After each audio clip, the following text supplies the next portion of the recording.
In the dying light of a world that has forgotten how many times it has died before, there exists a story that refuses to end. Close your eyes now, and let me tell you about a particular kind of tragedy. One where the heroes are also the villains, where salvation becomes damnation, and where the very act of hope perpetuates the cycle of suffering. This is not a tale of good vanquishing evil. This is something far more unsettling, far more human. This is the story of a fire that should have been allowed to fade, and of those who could not, or would not, let it go. Picture, if you will, a world shrouded in gray fog, where ancient stone trees stretched toward a sky that knew no sun. In that primordial darkness, dragons ruled eternal, their scales harder than time itself. But then came fire, and with fire came disparity, light and dark, life and death, heat and cold. From the dark emerged beings who would find souls within that flame, souls of such power that they could challenge the immortal dragons themselves, and challenge them they did. But here is where our story truly begins, not with the victory over the dragons, but with what happened after. For you see, the greatest tragedy is rarely the fall. It is what we do to prevent falling again. Tonight we explore a concept that sits at the very heart of this ancient narrative, a concept that will make you question every hero's journey you have ever celebrated. We call it the perpetuated cycle, the idea that sometimes the act of saving the world is precisely what dooms it. Sometimes the greatest cruelty is born not from malice but from fear, and sometimes the most monstrous act is forcing others to burn alive so that your age, your time, your light might persist just a little longer. So settle in, let the darkness comfort you, and prepare to understand why the kindest thing Lord Gwyn could have done for his world was to simply let it end. The nature of the perpetuated cycle is deceptively simple on its surface, yet profoundly complex in its execution and consequences. At its core, it represents the deliberate subversion of natural order, the refusal to accept that all things, even ages themselves, must come to their conclusion. But to understand this cycle, we must first understand what was being preserved and, more importantly, what was being sacrificed to preserve it. The Age of Fire was, by all accounts, a time of prosperity for those who held power. Lord Gwyn, the Lord of Sunlight who had led the charge against the everlasting dragons, had erected a civilization of unprecedented grandeur. Anor Londo, the city of the gods, stood as a testament to divine achievement, its golden spires catching light that Gwyn himself had helped bring into the world. The gods lived well. They had art, culture, order, and most importantly, they had dominion over a world they had wrested from the dragon's eternal gray. To call it paradise would perhaps be an overstatement, but to those who sat in positions of power, it must have felt close enough. But fire, by its very nature, is temporary. It consumes fuel, and when that fuel is exhausted, it fades. The first flame, that cosmic fire from which all power derived, was no exception to this fundamental law. As the Age of Fire grew long, the flame began to dim, and as it dimmed, darkness grew at the edges of the world. Not the comfortable darkness of night, but something else entirely, the dark, with a capital D, a force as primordial as the fire itself. And here we encounter our first paradox: the dark was not evil, merely different. It represented change, transition, a natural progression from one state to another. Yet to those who thrived in the light, darkness could only mean one thing: the end of everything they had built. Gwyn understood what the fading of the fire meant. As the flame weakened, he saw the writing on the wall, or perhaps more accurately, he saw it in the very substance of his subjects. Humanity, those descendants of the furtive pygmy who had found the dark soul within the first flame, began to show their true nature. In the dark, they grew stronger. Their essence, their very souls, were made of this dark. The Age of Dark would not be the end of the world, it would be the end of the gods' world. It would be the Age of Man, an age where those who had served as subjects would become the rulers, and those who had ruled would, well, what becomes of gods when humanity no longer needs them? This is where fear transforms into cruelty, and where the well-intentioned becomes the monstrous. Gwyn could have accepted this transition. He could have guided his people into this new age, helped them adapt, perhaps even found a place for the gods in humanity's world. But that would require something Gwyn could not give: surrender. The surrender of power, of relevance, of purpose. And so, rather than accept the natural cycle, he chose to break it. He chose to perpetuate his age by any means necessary, no matter the cost, no matter who would have to burn. The Witch of Izalith, one of Gwyn's contemporaries who had also found a Lord Soul in the First Flame, made the first attempt. She and her daughters tried to recreate the First Flame itself, to manufacture salvation through magical means. The result was catastrophic. Instead of a new First Flame, they created the Flame of Chaos, a wild, untamable force that consumed Izalith entirely. The witch herself was transformed into the bed of chaos, a twisted mockery of life that spawned demons. Her daughters were scattered, transformed, lost. One entire civilization was effectively erased in an instant, all in an attempt to prevent the natural fading of the fire. Think about that for a moment. An entire kingdom, full of people with lives and dreams and families, all incinerated in a failed experiment to prevent change. And the truly heartbreaking part? This disaster did not deter Gwyn. If anything, it showed him that half measures would not suffice. If the fire could not be recreated, then the existing flame would need to be fed. And what better fuel than people themselves?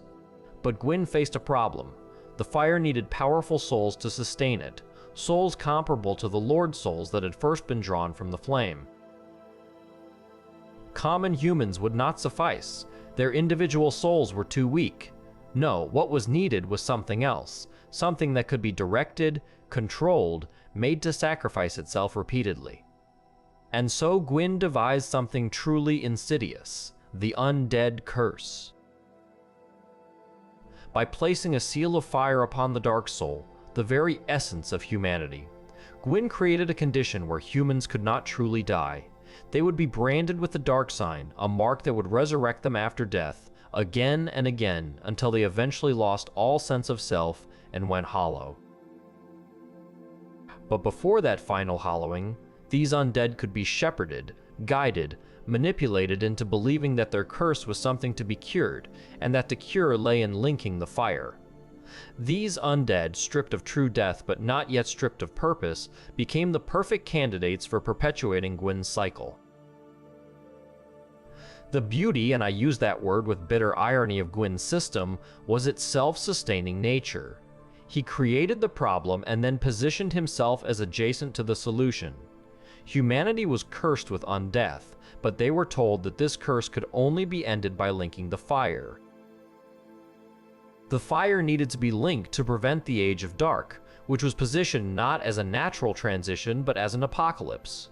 And the linking of the fire, of course, required someone to burn.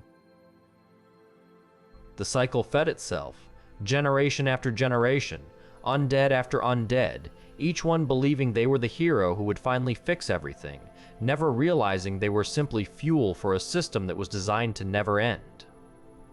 Consider the implications of this. Gwyn did not merely extend his age, he weaponized hope itself. Every undead who set out on their journey to link the fire did so believing they were saving the world.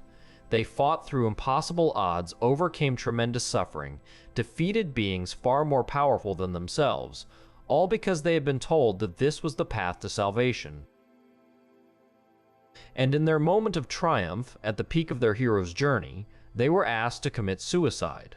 Not a quick death, not a noble sacrifice in battle, but a slow burning, an immolation that would consume them utterly, reducing them to ash and cinder so that the fire might burn just a little longer. The first time this happened, when Gwyn himself walked into the kiln of the first flame and linked the fire with his own being, perhaps there was nobility in it. Perhaps a god sacrificing himself to preserve his age has a certain tragic grandeur. But Gwyn was no longer making that choice for himself alone. He was making it for every human who would come after, for every undead who would be cursed, for every hero who would burn. He was not ending the cycle, he was beginning it.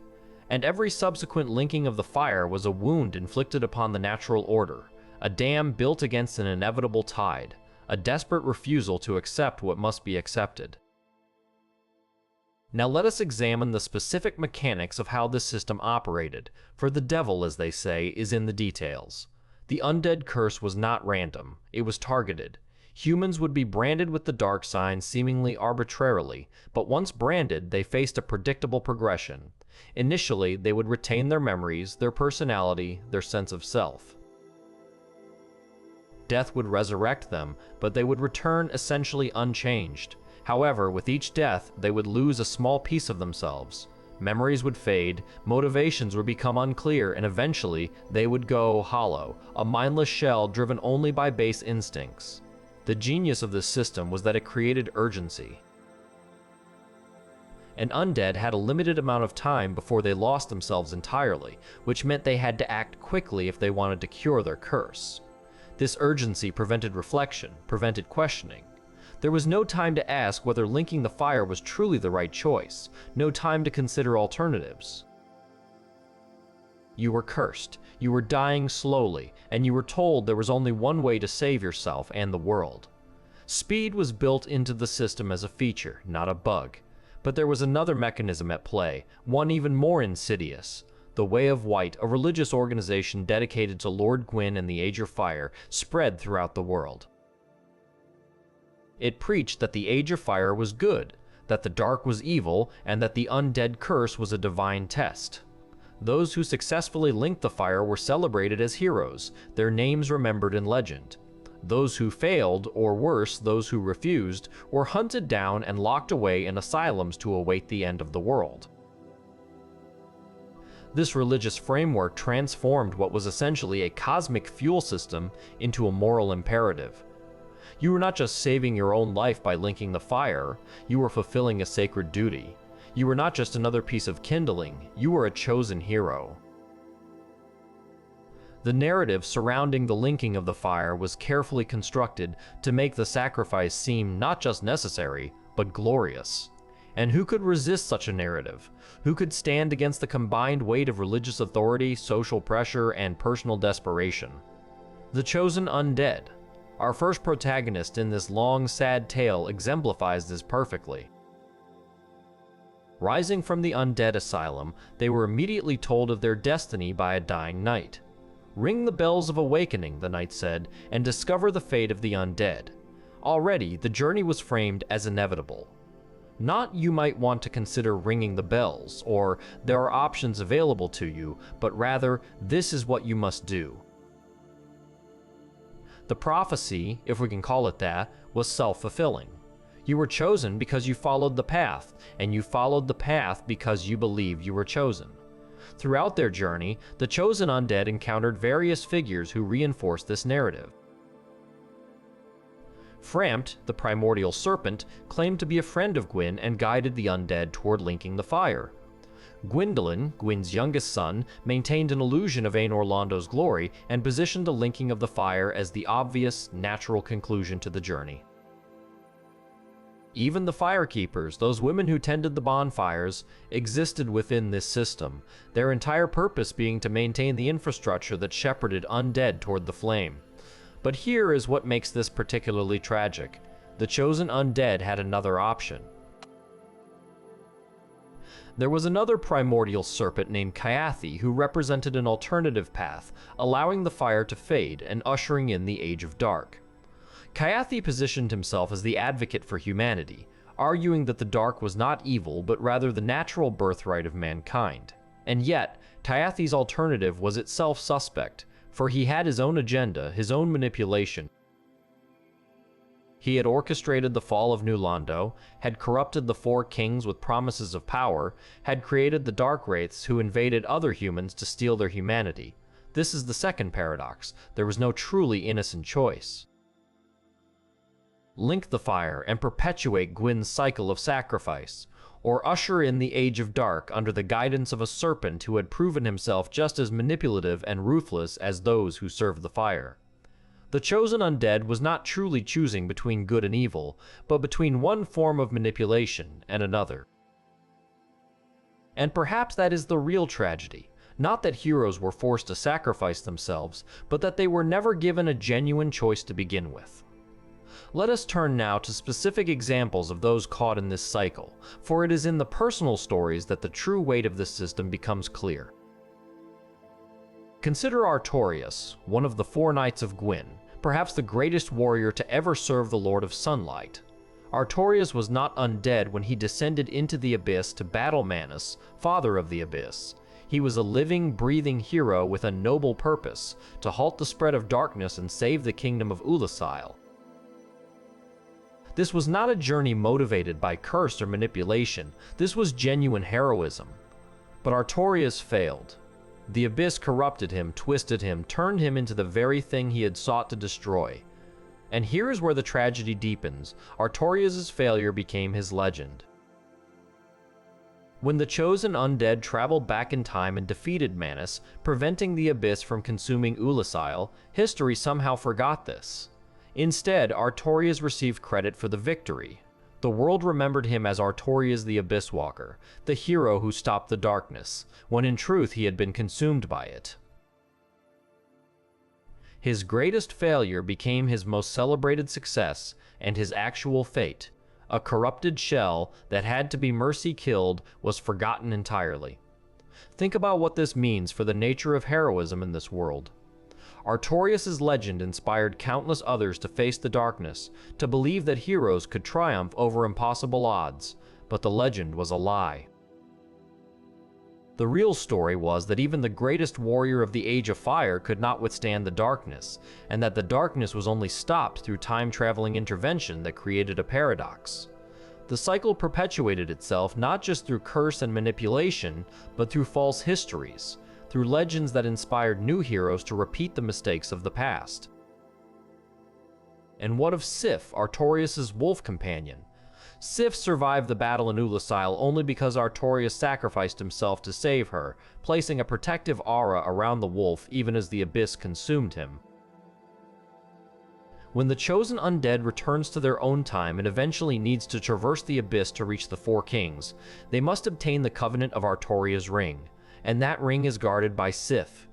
This necessitates one of the most heartbreaking encounters in the entire story. The chosen undead must kill Sif to progress. If the player has traveled to the past and saved Sif in Ulasil before facing her in the present, Sif recognizes the chosen undead. There is a moment of hesitation, a moment where the wolf seems to remember that this person saved her, saved Artorias, but Sif still fights. She fights because she is guarding her master's grave, because it is her duty, because she is loyal to the very end. And she loses, as she must, because the chosen undead needs that ring to progress toward linking the fire. Sif dies protecting a grave, protecting the memory of a master who failed in his mission.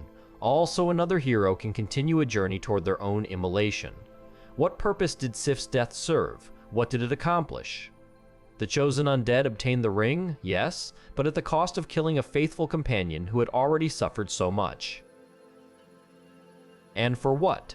So that the fire could burn a little longer, so that the cycle could continue, so that the age Artorias had served could be extended by another generation. Sif's death had meaning only within the context of a system that demanded constant sacrifice, constant loss, constant tragedy.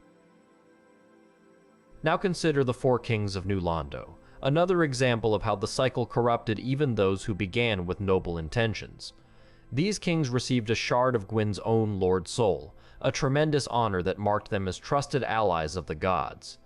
New Londo was a grand city, prosperous and advanced, a jewel of human civilization. But then Kaethi appeared with his promises of power, specifically the art of life-drain, the ability to steal humanity from others to preserve oneself. The Four Kings embraced the dark, not necessarily out of malice, but perhaps from fear. They were powerful, yes, but they held only a shard of a lord's soul.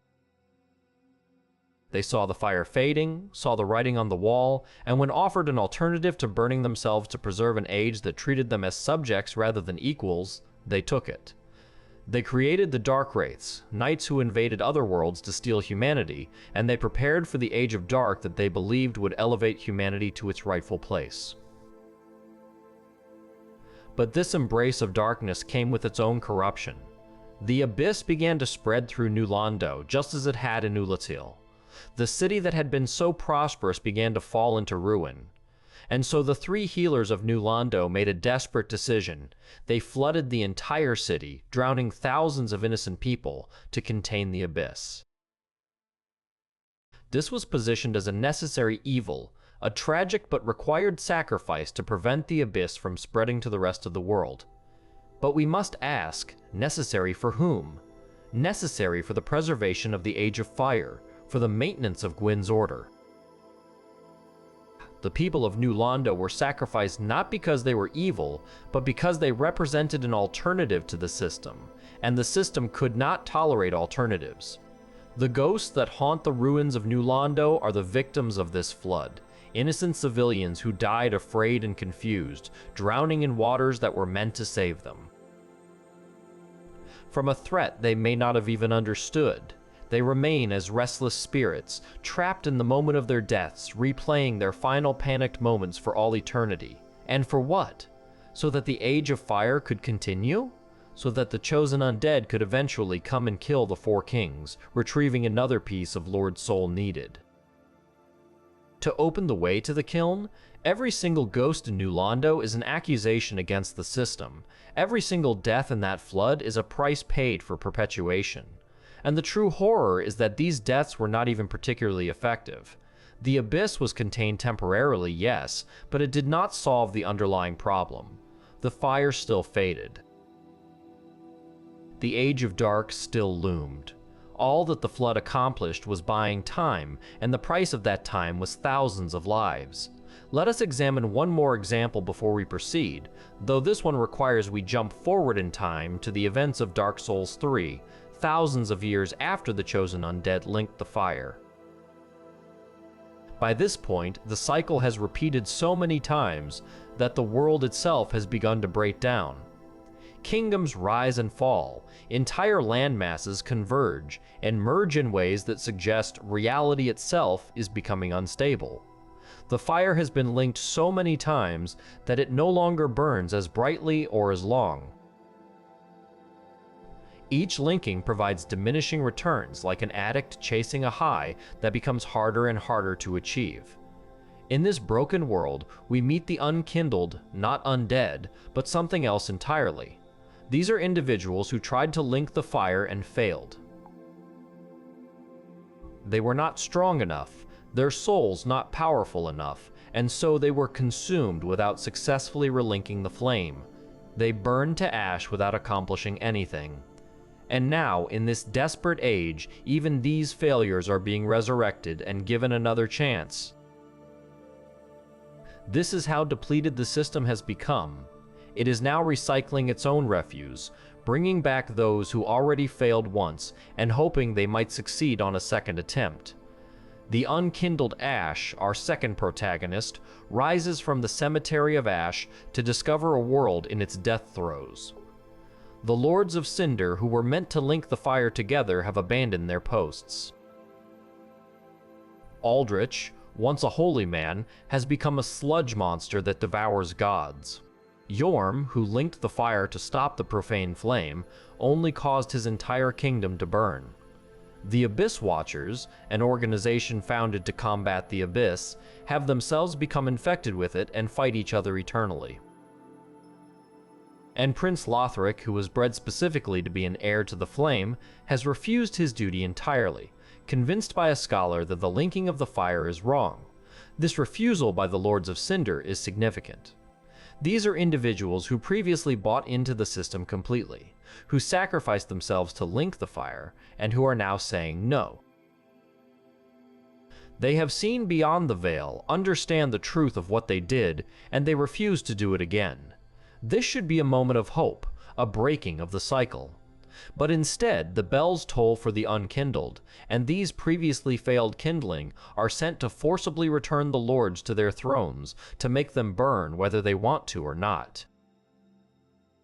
The unkindled ash is not asked to save willing heroes or to defeat malevolent villains. They are tasked with dragging reluctant victims back to the flame against their will. When the unkindled defeats Aldrich, they are not stopping a monster. They are ensuring that a tortured soul will burn again. When they defeat Yorm, they are not avenging his kingdom. They are forcing someone who already sacrificed everything to sacrifice it all over again. When they defeat the Abyss Watchers, they are not cleansing corruption. They are making sure that warriors who dedicated their entire existence to fighting darkness will become fuel for light. This is the fourth layer of tragedy we must examine. The system has become so desperate, so depleted, that it no longer even pretends to offer choice. The unkindled is not the chosen undead, guided by prophecy and manipulated by serpents into believing they are saving the world. The unkindled is a recycled failure being used to force other recycled sacrifices back into the flame.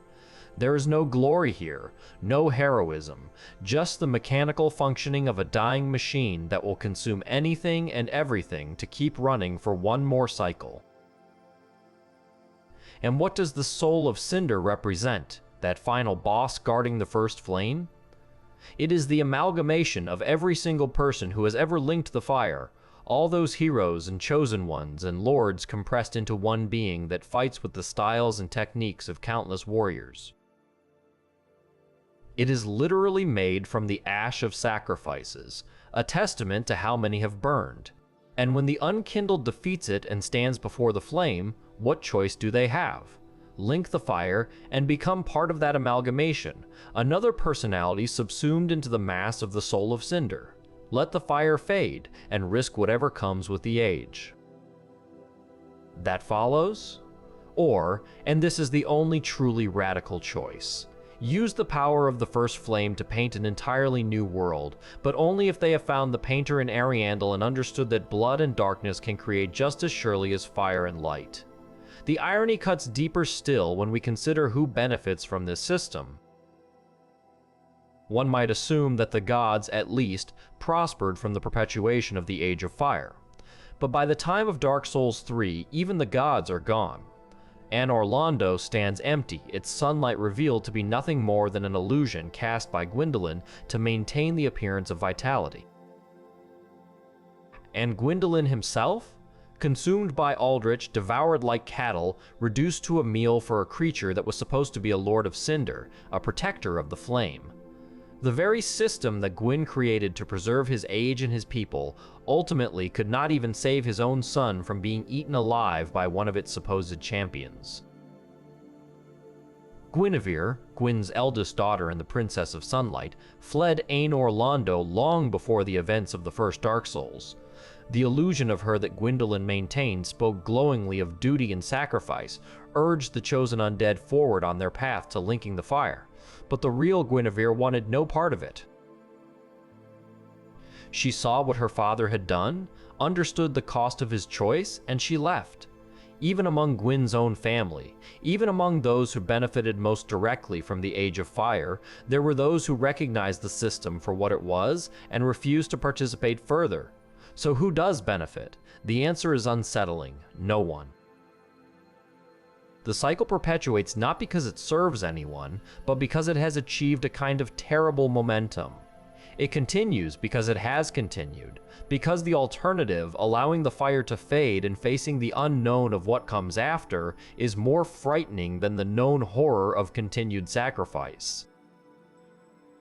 The system feeds on fear, on uncertainty, on the desperate hope that maybe, just maybe, the next linking will be the last one needed, that somehow this time will be different. But it never is different. Each linking burns through its fuel faster than the last. Each age grows shorter, more desperate, more willing to sacrifice anything for just a little more time. The world itself begins to show signs of strain kingdoms from different eras, converge in space. Time becomes convoluted and unreliable. Reality itself seems to be breaking down under the weight of so many unnatural extensions. The natural order was not meant to be subverted indefinitely, and the cracks are beginning to show. Consider the case of Siegmeyer of Katarina and his daughter Sieglinde, a story that illustrates how the cycle destroys families as thoroughly as it destroys kingdoms. Siegmeyer was an adventurer, not necessarily seeking to link the fire, but caught up in the same world of curses and undeath as everyone else. He maintained a cheerful disposition despite the circumstances, greeting obstacles with determination and a strange optimism that seems almost naive in such a dark world. His daughter Sieglinde set out to find him, worried about her father's fate, demonstrating a very human love in a world increasingly devoid of humanity. When Sieglinde finally locates her father, she finds that he is gone. Hollow lost himself entirely to the curse, becoming a mindless creature that must be killed. And so she does what must be done. She kills her own father, not out of malice but out of mercy, and then she mourns him.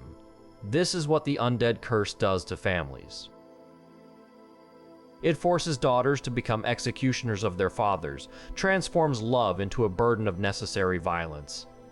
Siegmeyer's story has nothing to do with linking the fire directly, but he is still a victim of the system, still a casualty of Gwyn's choice to curse humanity rather than accept the fading of his age.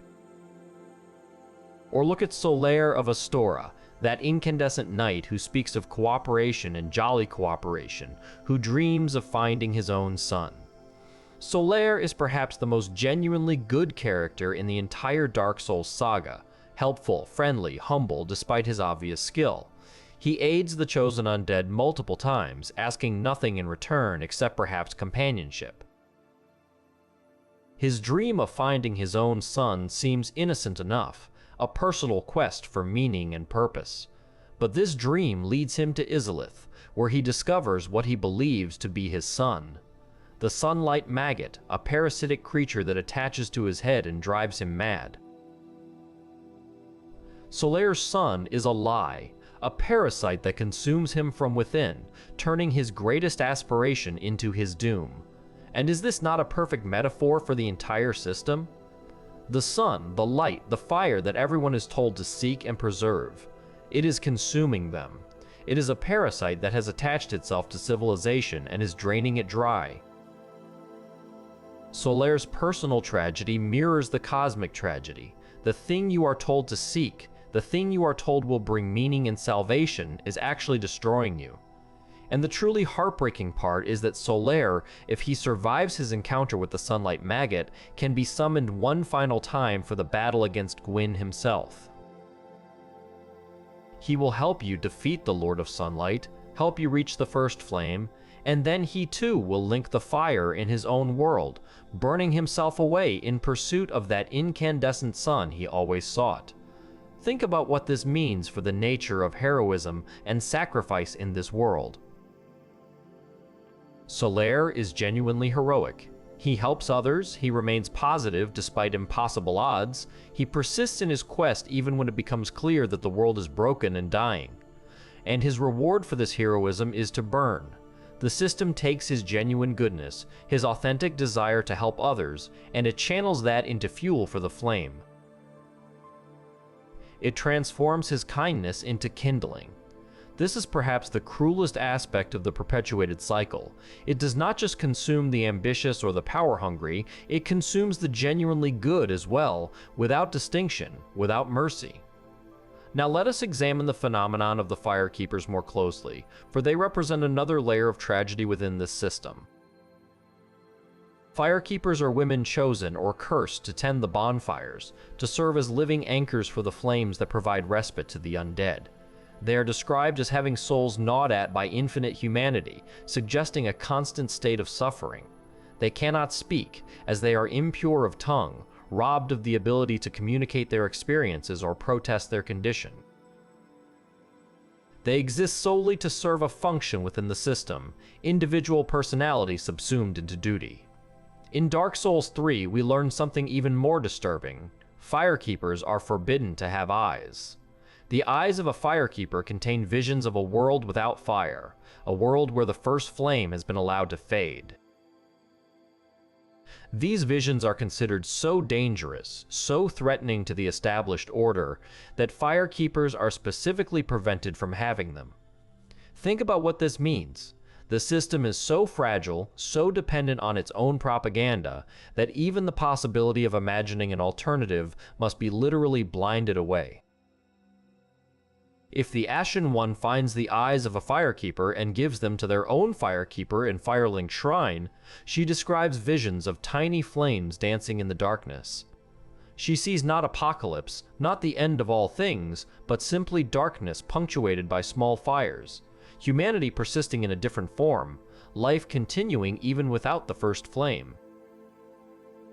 This vision terrifies the proponents of the cycle because it reveals the fundamental lie: the world does not end when the fire fades, it simply changes. But change, as we have established, is what Gwyn and his system could never tolerate. The Firekeeper in Dark Souls 3 offers the Ashen One an alternative ending, one where she helps extinguish the flame rather than link it. She speaks of this as an act of mercy, of finally allowing something that should have ended long ago to rest. But even this alternative is complicated, for without the first flame, what becomes of her? What purpose does a firekeeper serve in a world without fire to keep? She is offering to make herself obsolete, to embrace her own purposelessness, because she has seen enough to know that the alternative continued perpetuation is worse. This is courage of a sort rarely seen. The courage to acknowledge that your entire existence has been in service to something harmful, and to choose to end it despite not knowing what comes after. Let us turn now to the painted worlds, those strange realities that exist within paintings and offer a stark contrast to the obsessive preservation of the primary Dark Souls world.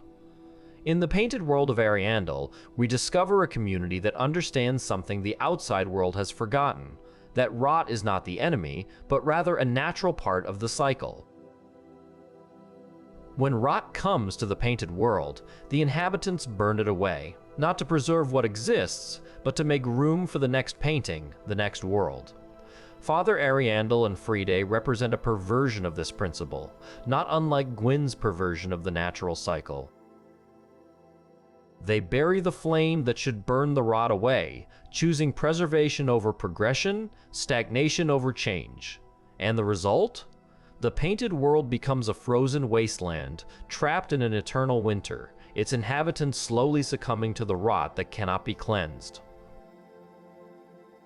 Ariandel whips himself bloody trying to suppress the flame with his own blood, a literal self-flagellation in service to a misguided attempt at preservation. The parallels to the primary world situation are unmistakable, but there is hope in the painted world that does not exist in the primary one.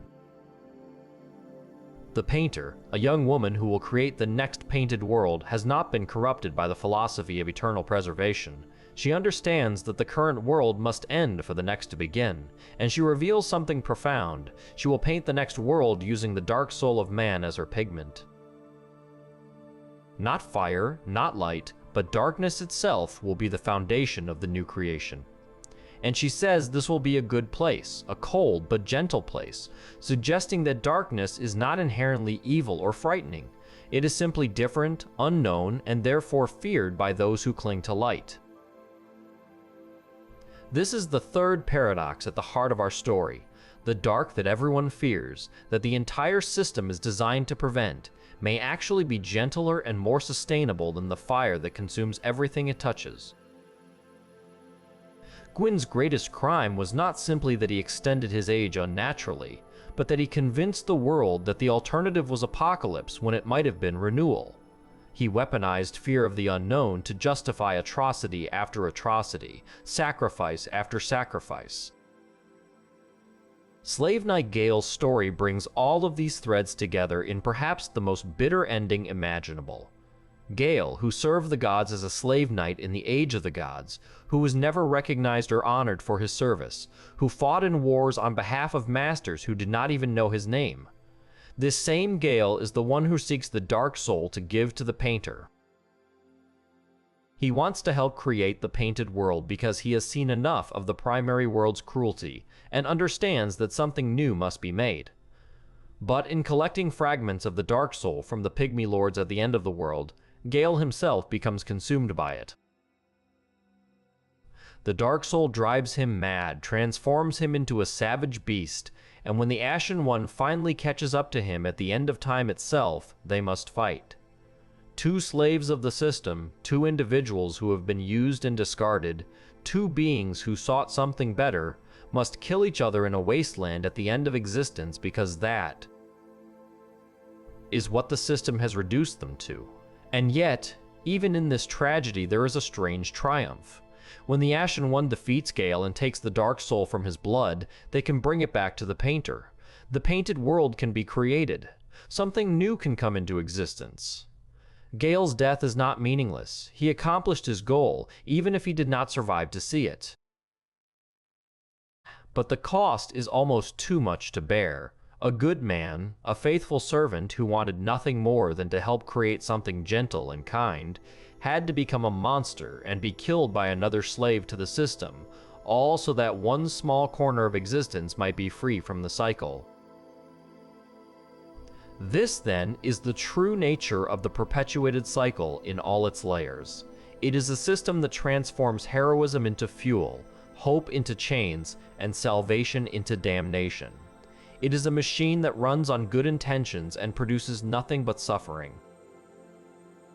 It convinces its victims that they are its beneficiaries, that their sacrifice is noble, that their burning serves a greater purpose, and it does all of this while slowly, inexorably destroying the very world it claims to preserve. The people caught in this cycle are not stupid or weak. The chosen undead was genuinely heroic, overcoming impossible odds through skill and determination. The Ashen One was resurrected specifically because they had shown qualities worth remembering. Solaire was kind and helpful in a world that rewarded neither quality. Artorias was brave enough to face the abyss itself. Gale served faithfully for ages without recognition or reward. These are not failures of character. These are exemplars being destroyed by a system that cannot distinguish between dedication and exploitation. And perhaps most tragically, many of them died believing they had succeeded. The chosen undead linked the fire thinking they had saved the world, not knowing they had merely postponed its reckoning and guaranteed that someone else would have to make the same sacrifice again. The Lords of Cinder burned believing they were heroes, not understanding they were simply fuel. Even Gwyn himself, that first Lord of Cinder, likely believed he was doing the right thing, that his sacrifice would preserve everything he had built. He could not have known that his act of desperation would spawn a system of industrialized sacrifice that would consume thousands, millions of souls over thousands of years.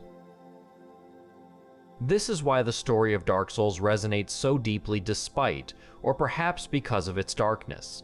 It is not simply a tale of heroes and villains, of good triumphing over evil. It is a meditation on the nature of systems, on how good intentions can create terrible outcomes, on how fear of change can lead to atrocities rationalized as necessities. It asks uncomfortable questions. When does preservation become oppression? When does tradition become tyranny? When does the fear of ending become worse than ending itself? The world of Dark Souls is dying not because it was invaded by some external evil, not because it was inherently flawed, but because those in power chose to prevent its natural progression. Every problem, every tragedy, every horror can be traced back to that original decision.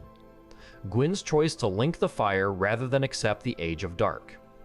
And the true tragedy is that by the time anyone realized the full consequences of that choice, the system was already self-perpetuating, already feeding on itself, already too entrenched to stop without catastrophic upheaval. So when you hear tales of the chosen undead, or the bearer of the curse, or the Ashen One, remember that these are not stories of triumph, but of tragedy. These are tales of good people caught in a bad system, of heroes who became villains without ever changing their actions or intentions. These are chronicles of a world that chose stagnation over growth, fear over faith, and control over letting go. And perhaps in some small way, they are warnings, whispers from a fictional dying world to our own living one, suggesting that sometimes the bravest thing we can do is not to fight against the inevitable, but to accept it with grace and allow what must change to change. The fire dims now, and the darkness grows at the edges of our tale. But do not fear this darkness yet. There are more layers to excavate, more tragedies to examine, more understanding to gain. Rest now, and when next we meet, we shall delve deeper still into the mechanisms of this perpetuated suffering, examining how it corrupts not just individuals but entire civilizations, and how even those who understand its nature often find themselves unable to escape its gravity. Part 3. When civilizations fall, they rarely announce their collapse with trumpets and proclamations. More often, they rot from within, their decline so gradual that each generation believes the decay they inherit is simply the natural state of things. Such is the story of how the perpetuated cycle transformed entire kingdoms into machinery of suffering, how noble institutions became engines of exploitation, and how the very concept of civilization itself became warped in service to a fire that should have been allowed to fade millennia ago. Let us begin with Lordran itself, that collection of kingdoms and territories that form the primary setting of our tale. Once, these were separate lands with distinct cultures, peoples, and purposes. Anor Londo stood as the city of gods, resplendent in its golden architecture. The undead burg and parish were human settlements, modest perhaps compared to divine grandeur, but functional and inhabited by people who presumably had lives, families, hopes. Izalith was a kingdom of fire and sorcery, home to the witch and her daughters.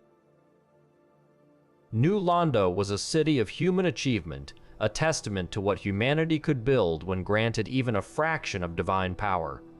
By the time the chosen undead arrives, these distinct kingdoms have been homogenized into a single purpose: to filter, process, and deliver sacrifices to the first flame. The undead burg is not a settlement anymore.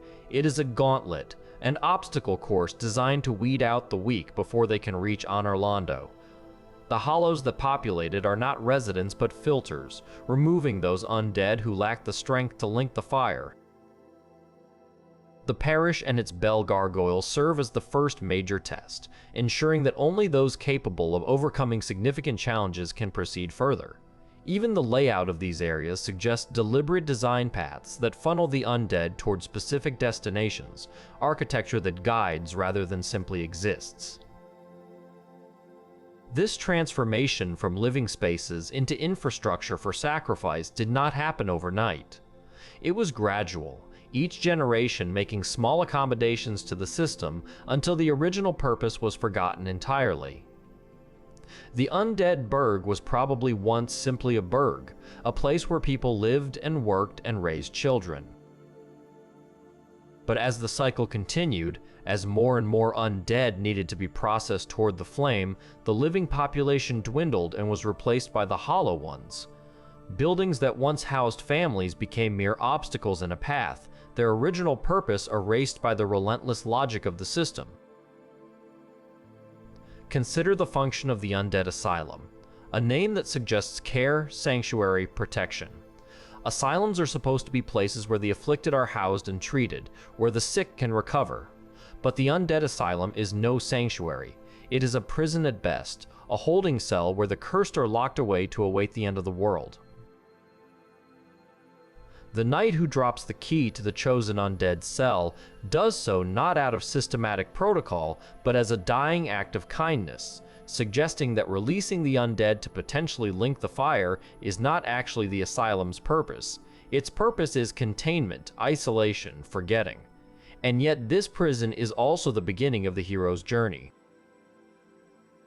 The chosen undead must first escape confinement, must fight through guards and demons just to reach the outside world. This is framed as an achievement, a demonstration of worthiness. But we must ask, worthy of what? Of being allowed to participate in a system that will ultimately consume them. The asylum is simultaneously a prison and a filter, keeping undead contained while also ensuring that only the strongest and most resourceful can escape to become potential fuel for the flame. The Way of White represents perhaps the most insidious corruption of institutional purpose. It began, presumably, as a genuine religious organization, a way for people to find meaning and community in their worship of the gods and the first flame. Religion, at its best, provides comfort, moral framework, and connection to something greater than oneself. But the Way of White became a tool of the system, a mechanism for spreading propaganda and enforcing orthodoxy.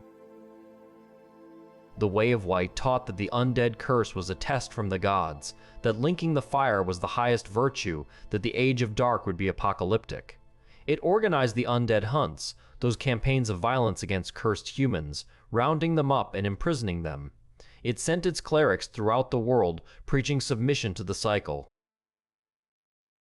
It positioned dissent not as disagreement, but as heresy, transforming legitimate questions about the system into moral failings. When religion becomes indistinguishable from propaganda, when faith becomes a tool for social control, it has lost whatever genuine spiritual value it might have once possessed. Petrus of Thorolund, a cleric of the Way of White who the chosen undead encounters, exemplifies this corruption. He speaks of helping his companions, of seeking the divine, of following righteous paths. But his actions reveal something else entirely. He abandons Rhea of Thorolund, leaves her to die in the tomb of the giants, and then sells her miracles after her death, profiting from her demise. This is not an aberration. This is the logical conclusion of a religious institution that has been corrupted into serving a system of sacrifice. Petrus learned well from his faith. Individuals are resources to be exploited, deaths are opportunities for profit, and pious words matter more than righteous actions. Or consider the case of Anastasia of Astora, the firekeeper at Firelink Shrine who cannot speak because she is impure of tongue. What crime did she commit to deserve this mutilation, this punishment? The text never tells us explicitly, but it describes her tongue as impure, suggesting that her silence is judicial rather than natural. Perhaps she questioned the system. Perhaps she spoke against the linking of the fire. Perhaps she simply said something that threatened the established order. And for this, her tongue was deemed impure, and she was robbed of the ability to speak, reduced to a function, tending a bonfire for undead who passed through on their way to burn. When Lautrec kills Anastasia and takes her soul, the bonfire at Firelink Shrine goes dark. The chosen undead must hunt Lautrec down, defeat him, and return Anastasia's soul to resurrect her and rekindle the bonfire. This entire sequence reveals the brutal efficiency of the system. Firekeepers are so thoroughly bound to their purpose that even in death, their souls are valuable primarily for the function they serve. Anastasia cannot rest even in death. She must be brought back to continue her duty, and when she returns, she can finally speak, but only to thank you for saving her and to pledge continued service. Her brief moment of voice is used not to protest, not to question, not to express her own desires, but to reaffirm her commitment to the system that has taken everything from her. The Chaos Servants represent another form of institutional corruption, though of a different flavor. This covenant is led by Quelaag's sister, one of the daughters of the Witch of Izalith who was transformed into a spider-demon hybrid when the Flame of Chaos consumed her family. Despite her monstrous form, despite being in constant pain, despite the obvious failure of her mother's attempt to recreate the First Flame, she still seeks to serve. She collects humanity from those who join her covenant, hoping to save her sister Quelaag, hoping to somehow make things right. But Quelaag is already dead by the time most players meet the Fair Lady. The player kills Quelaag to reach the second Bell of Awakening, so the Fair Lady's purpose, saving her sister, is impossible before she even knows it. She collects humanity for a goal that can never be achieved, serving a purpose that has become obsolete, maintained by her own inability to accept that her sister is gone. And if the player tells her that Quelaag is dead, she dies too, of grief, unable to continue existing once her purpose is revealed as futile. This is the tragedy of institutional momentum. Even when the original purpose has been revealed as impossible or harmful, the institution continues. The fair lady continues collecting humanity not because it will accomplish anything, but because she has been doing it, because it is what she knows, because accepting the futility of her actions would require facing a grief she cannot bear. How many real institutions operate on similar logic, continuing long after their purpose has been fulfilled or revealed as unachievable, sustained only by the inability or unwillingness of those within them to face uncomfortable truths? The Dark Wraiths, too, represent a corrupted institution, though one that positions itself in opposition to the cycle. Katha, their leader, claims to serve humanity's interests, to prepare for the Age of Dark that represents humanity's birthright. The Dark Wraiths invade other worlds, steal humanity, and supposedly prepare for a Dark Lord to lead humanity into its proper age. But examine their actions more closely. They are invading and stealing from other humans. They claim to serve humanity while preying upon it. They position themselves as liberators while acting as parasites. This is the fourth paradox. Even opposition to the system becomes corrupted by it. The Dark Wraiths are not truly an alternative to the Way of White. They are a mirror image, another institution that exploits humans in service to someone else's vision of what humanity should be. Kyathi is not fundamentally different from Frampt. Both serpents manipulate humans toward their own ends. Both promise salvation while delivering something else entirely. The fact that Kyathi positions himself in opposition to the linking of the fire does not make him any less manipulative or any more trustworthy.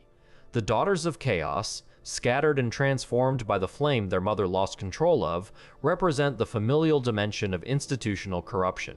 These were sisters, family members who presumably cared for one another. But the flame of chaos destroyed even these bonds. Quilana fled, abandoning her family and her duties. The fair lady stayed, caring for Quelaag, but isolated and in constant pain.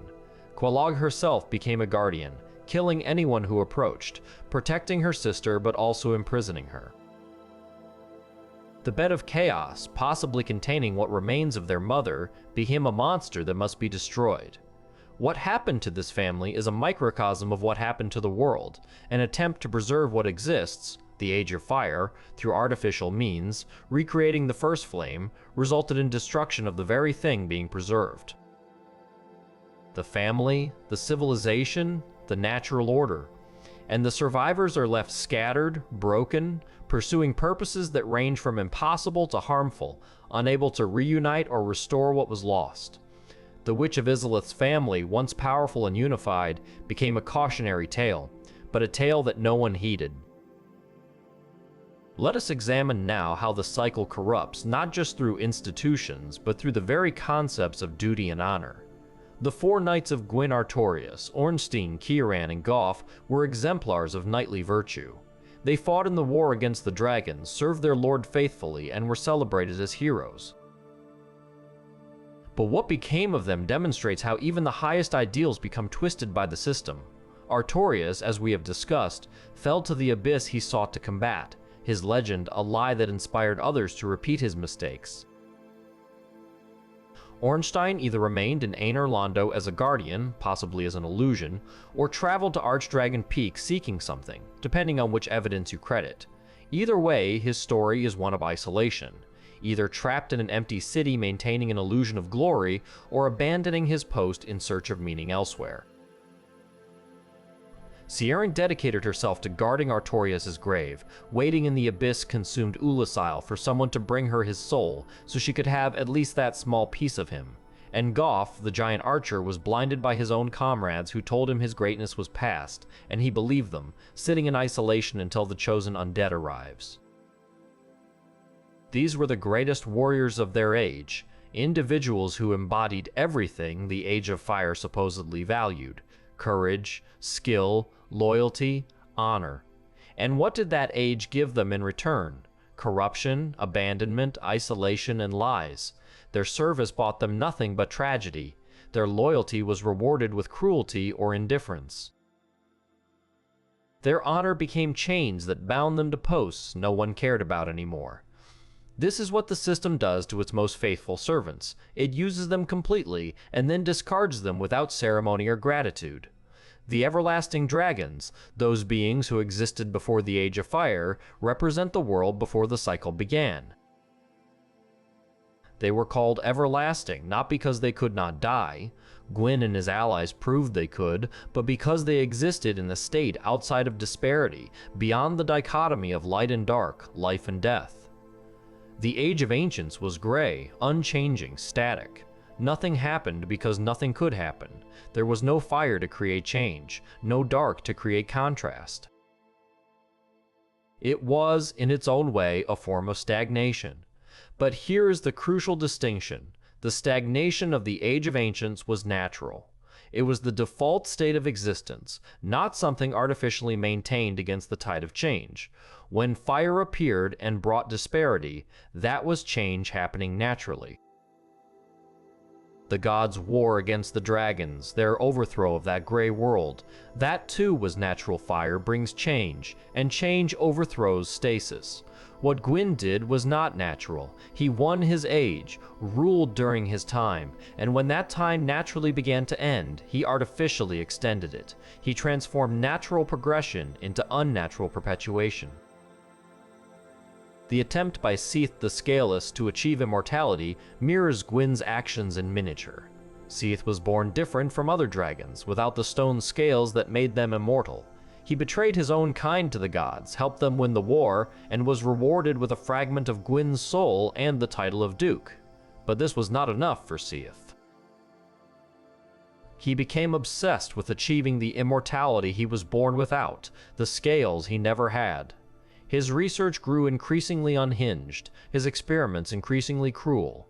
He kidnapped maidens and experimented on them, creating monsters in his search for scales, for immortality, for what he felt he deserved. Seath's madness was not random. It was the logical conclusion of a worldview that cannot accept limitations, that sees mortality or any form of ending as a problem to be solved, rather than a natural state to be accepted. Gwyn taught this worldview by example. Do not accept endings, extend your age by any means necessary, sacrifice whatever and whoever you must to preserve what you have.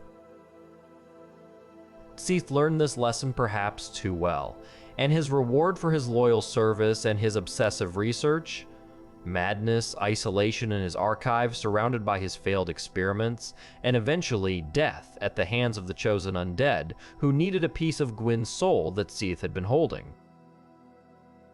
The gods granted Seath immortality through the primordial crystal, but it was a hollow immortality. He could not die, but he had also lost himself to madness. He achieved his goal and found it worthless. His immortality was nothing more than an extended dying, a prolonged deterioration that might have been kinder if it had been allowed to end.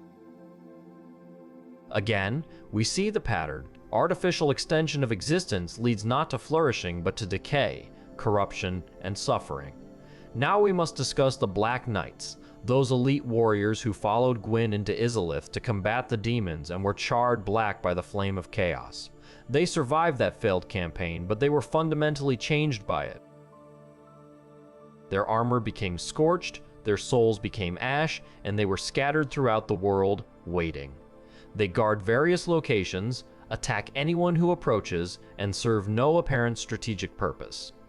They are remnants, ghosts of a failed military campaign, still carrying out orders from a lord who has been dead for so long that his corpse has had time to go hollow. The Black Knights embody the saddest kind of loyalty, the kind that continues even after the cause is lost, even after the leader is gone, even after the purpose has been forgotten. They are duty without meaning, loyalty without reward, service without end. And the system created them. Gwyn led them into Izalith knowing it was likely a suicide mission, knowing the flame of chaos was beyond his power to control. He sacrificed them as surely as he later sacrificed himself, and they remained faithful despite this betrayal. When the chosen undead encounters Black Knights, they are not fighting malevolent enemies. They are fighting the ghosts of soldiers who are still trying to follow orders given centuries or millennia ago. Defeating them is not heroism, it is putting them out of their misery, ending a service that should have ended long ago. And their souls, when claimed, describe them as wanderers who have lost their own names. Even their identities have been consumed by the system, leaving nothing but function and duty. The primordial serpents, Frampt and Kathy, deserve special attention as perhaps the most enigmatic institutions within the cycle. They are not gods, not humans, not demons. They claim to have been present since ancient times, suggesting they predate even the Age of Fire. Their motivations remain deliberately obscure throughout both games. Frampt claims to serve Gwyn and the linking of the fire. Ka'athi claims to serve humanity and the Age of Dark. But do either of them truly serve these causes, or are they pursuing some other agenda we cannot perceive? The fact that both serpents manipulate humans toward opposing goals suggests that perhaps the goal itself is not what matters to them. Perhaps what matters is the manipulation, the perpetuation, the fact that humans continue to make the choice at all. In Dark Souls 3, we learn that there are potentially many more serpents, that Frampt and Kathy might simply be two among dozens or hundreds. This raises disturbing questions. What if the entire conflict between linking the fire and ushering in darkness is itself artificial? What if both options serve the serpent's purposes equally well?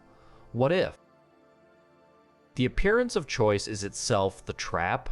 This possibility that even the apparent choices available to the player are illusory, that both paths lead to serving someone else's mysterious agenda, represents perhaps the deepest level of corruption in the system. It suggests that the problem is not choosing between linking the fire or letting it fade, but rather that framing those as the only two options is itself manipulative.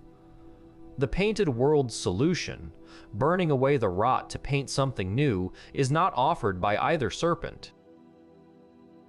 The possibility of creating rather than choosing, of painting rather than preserving or allowing to fade, is not part of their rhetoric. The serpents are institutions unto themselves, ancient and inscrutable, guiding history from behind the scenes toward ends we cannot fully comprehend. And this opacity is itself a form of corruption. When those with power operate in secret, when motivations are hidden, when agendas are obscure, those without power cannot make truly informed decisions.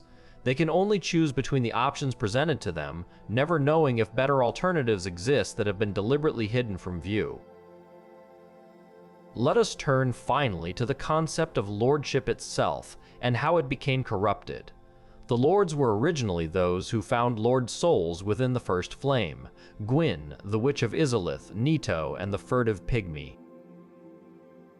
These souls granted immense power, yes, but they also represented something more.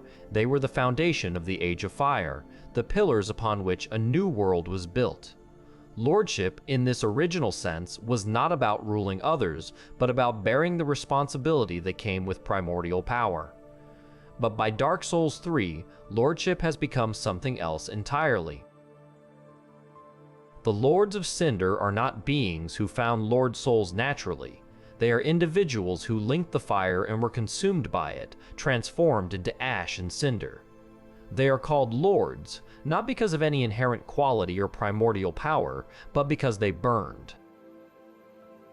The title has been divorced from its original meaning and repurposed to honor sacrifice, to glorify immolation, to make being consumed seem like an achievement rather than a tragedy. This linguistic corruption, taking words that meant one thing and twisting them to mean another, is a key tool of any oppressive system. By calling those who burn lords, the system elevates sacrifice to the level of divinity. It makes children dream of becoming lords, never understanding that lordship now means only burning to ash. It transforms the language itself into propaganda, making it harder to even conceive of alternatives because the very words have been corrupted to serve the cycle. Prince Lothric's refusal to link the fire represents a direct challenge to this corrupted concept of lordship. He was bred specifically to be a Lord of Cinder, his entire bloodline manipulated and engineered toward this single purpose.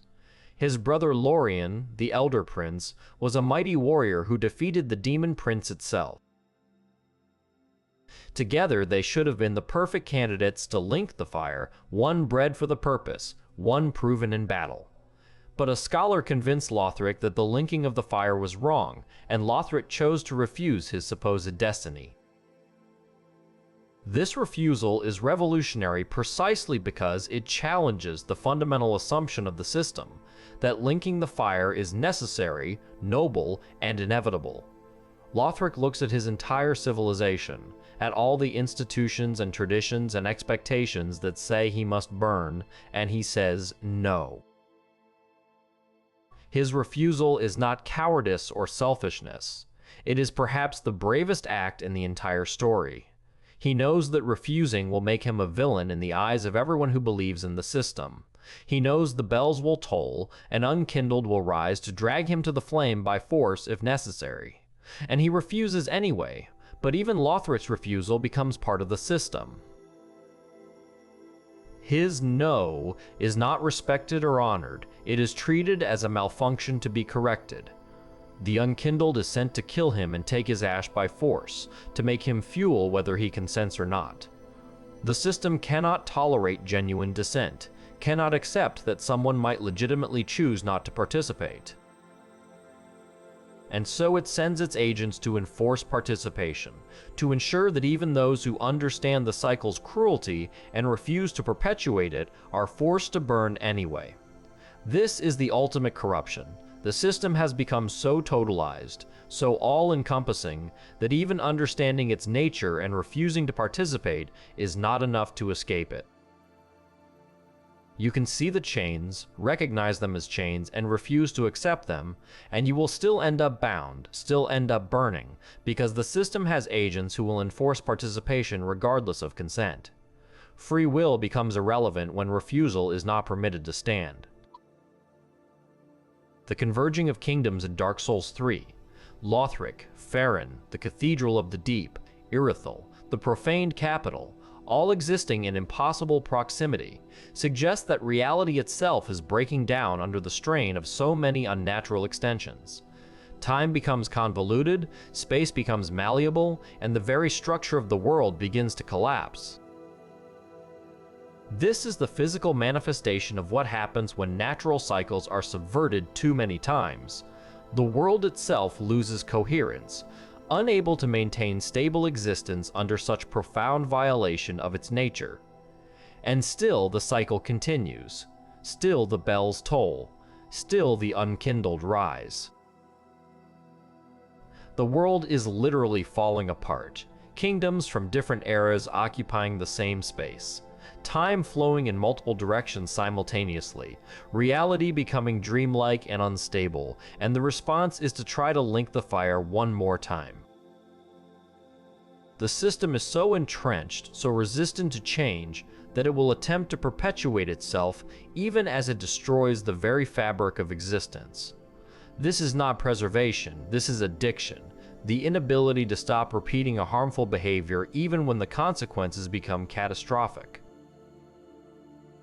Consider what this means for the concept of home, for the idea of place and belonging in a world subjected to the perpetuated cycle.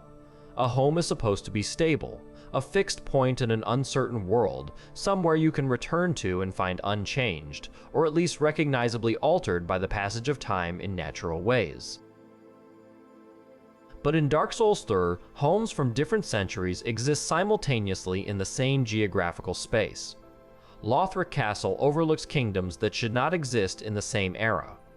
The Cathedral of the Deep, built to contain Aldrich, sits near Farron Keep, which was built by the Abyss Watchers who existed ages before. These places did not travel through space. They traveled through time, or rather time collapsed around them. What must this be like for anyone who survives from one age to the next, watching their homeland become an impossible collage of different eras? Imagine living in a house and discovering that your neighbor's house is from a century in the future, while the building across the street is from a millennium in the past, and all of them are somehow existing in the present simultaneously. This is not merely disorienting, it is a fundamental violation of how reality should function. It suggests that the world has been wounded so deeply by repeated unnatural extensions that it can no longer maintain basic coherence.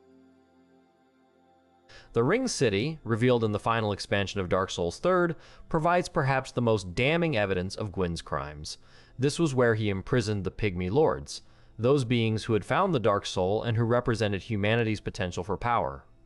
Gwyn gave them a city, crowns, even his youngest daughter as a supposed gesture of respect. But the Ring City was built at the world's edge, as far from Anor Londo as possible, and the Pygmy Lords were sealed within it. This was not honor, this was exile.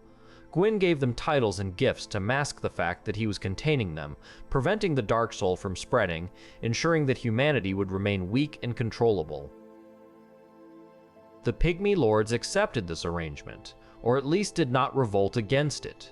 Perhaps they believed Gwyn's promises, perhaps they thought they were being honored, perhaps they simply did not realize they were prisoners until it was too late. And so they sat in their city at the end of the world, holding their powerful Dark Souls, wearing their grand crowns, waiting for Gwyn to return his daughter as he had promised. But Gwyn never returned. His daughter remained, transformed into Filianor, sleeping eternally to maintain some form of seal or illusion. The Pygmy Lords waited for centuries, then millennia, and still Gwyn did not come. What eventually happened to the Pygmy Lords is not entirely clear, but by the time Gale arrives seeking fragments of the Dark Soul to give to the painter, the Ringed City is populated by their descendants or remnants, Pygmy warriors who have been hollowed by time, driven mad by accumulated ages, reduced to little more than monsters. The Dark Soul fragments must be harvested from their dried blood, suggesting they have been dead or dying for so long that their very essence has desiccated. Gwyn's gift of a city became a tomb. His gesture of respect became a prison. His promise to return became an abandonment that lasted until the literal end of time.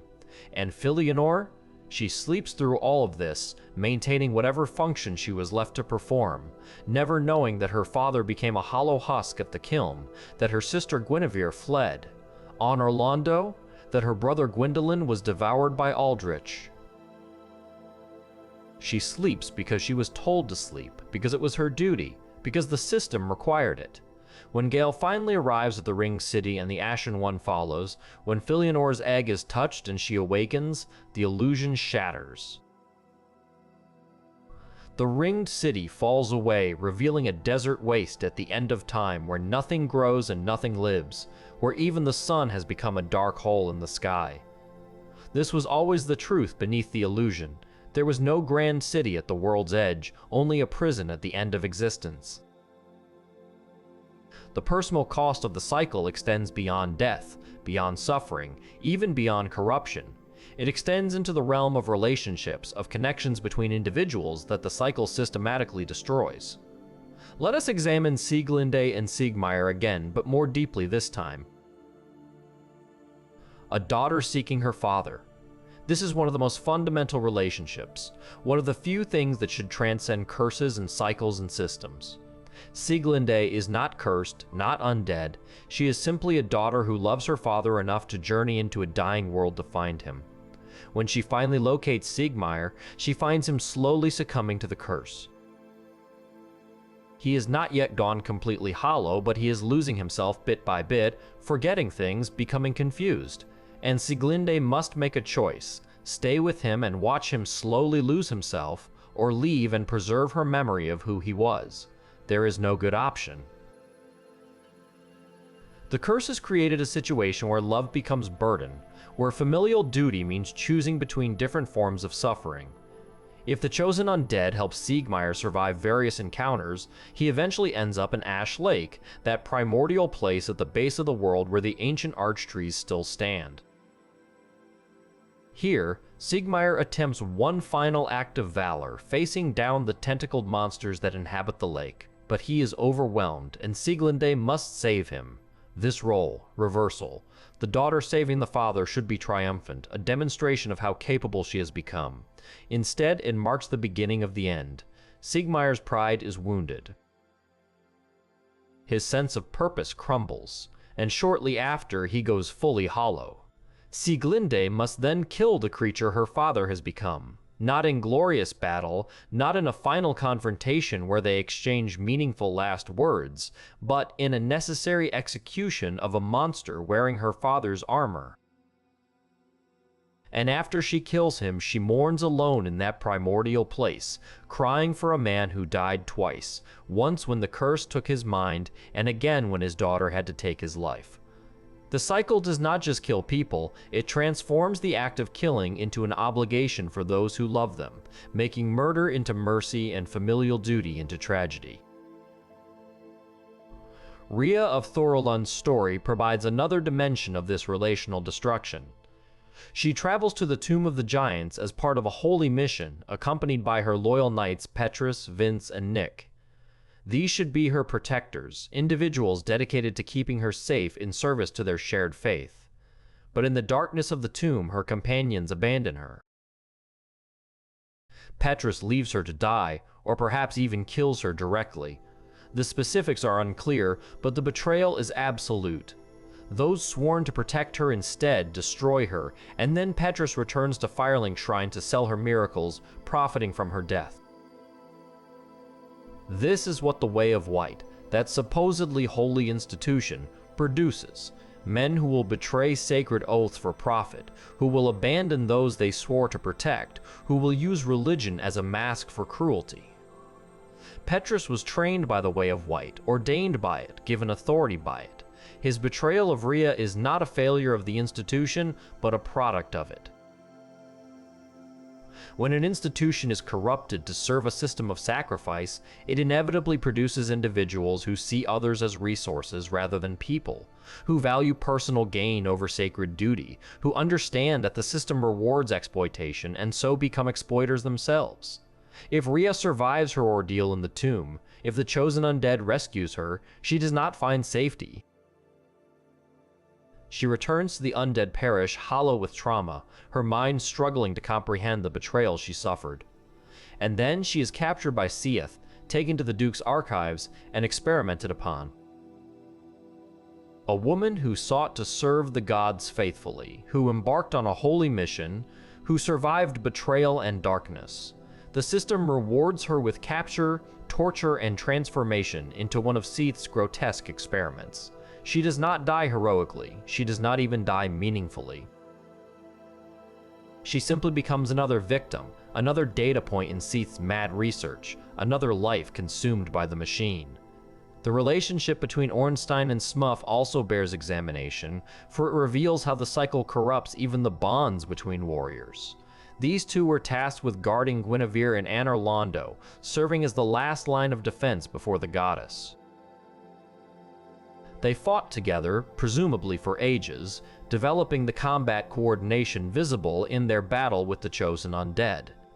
But Smuff was never truly Ornstein's equal.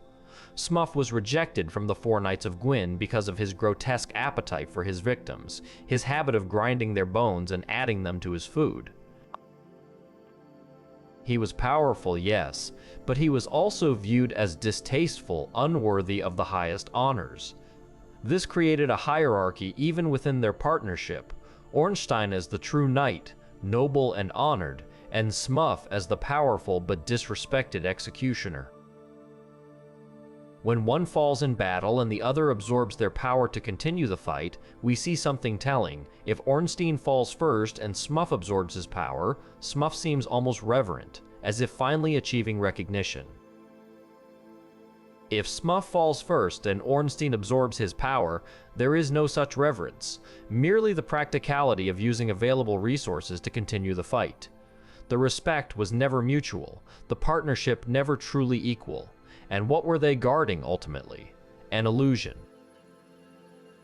The Guinevere they protected was not real, merely a magical projection created by Gwendolyn to maintain the appearance of divine presence in Anne Orlando. Ornstein and Smuff, whether they knew it or not, were guarding an elaborate lie, sacrificing their existence to protect something that was not there.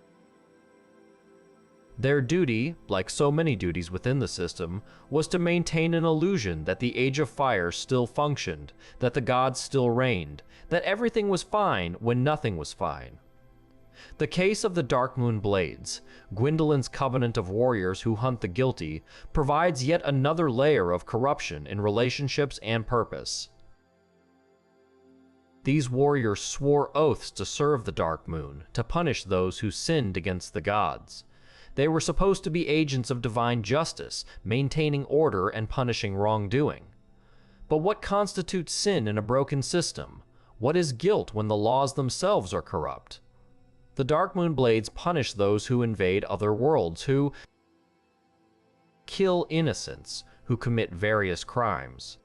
But they do this within a system that requires constant sacrifice, that curses humans with undeath, that manipulates them into burning themselves alive. They enforce the rules of a game that is itself rigged, punishing individuals for violations while never questioning whether the game should exist at all. They are justice divorced from righteousness, law divorced from morality, punishment divorced from actual wrongdoing. And their leader, Gwendolyn, is himself a victim of the system. Raised as a daughter despite being a son because of his affinity for the moon, an affinity that apparently made him unsuitable to be raised as Gwyn's male heir. Gwendolyn maintained illusions of Anne Orlando's glory, of his sister's presence, of the sun's light, all while knowing they were lies. He dedicated his entire existence to maintaining a facade, to pretending the Age of Fire still prospered, to guiding undead toward the flame while knowing the truth. And his reward? To be consumed by Aldrich, slowly eaten alive, his body used as a puppet by the very Lord of Cinder he had helped create. The relationship between master and apprentice suffers similar corruption throughout the cycle. Big Hat Logan, that great scholar and sorcerer, takes apprentices and teaches them the arcane arts. But Logan's fate reveals the danger inherent in pursuing knowledge within a broken system. His research into Seath's work, his attempts to understand crystallization and immortality, drive him mad. He strips naked, loses himself to his obsessions, and eventually goes hollow among the crystals he sought to understand.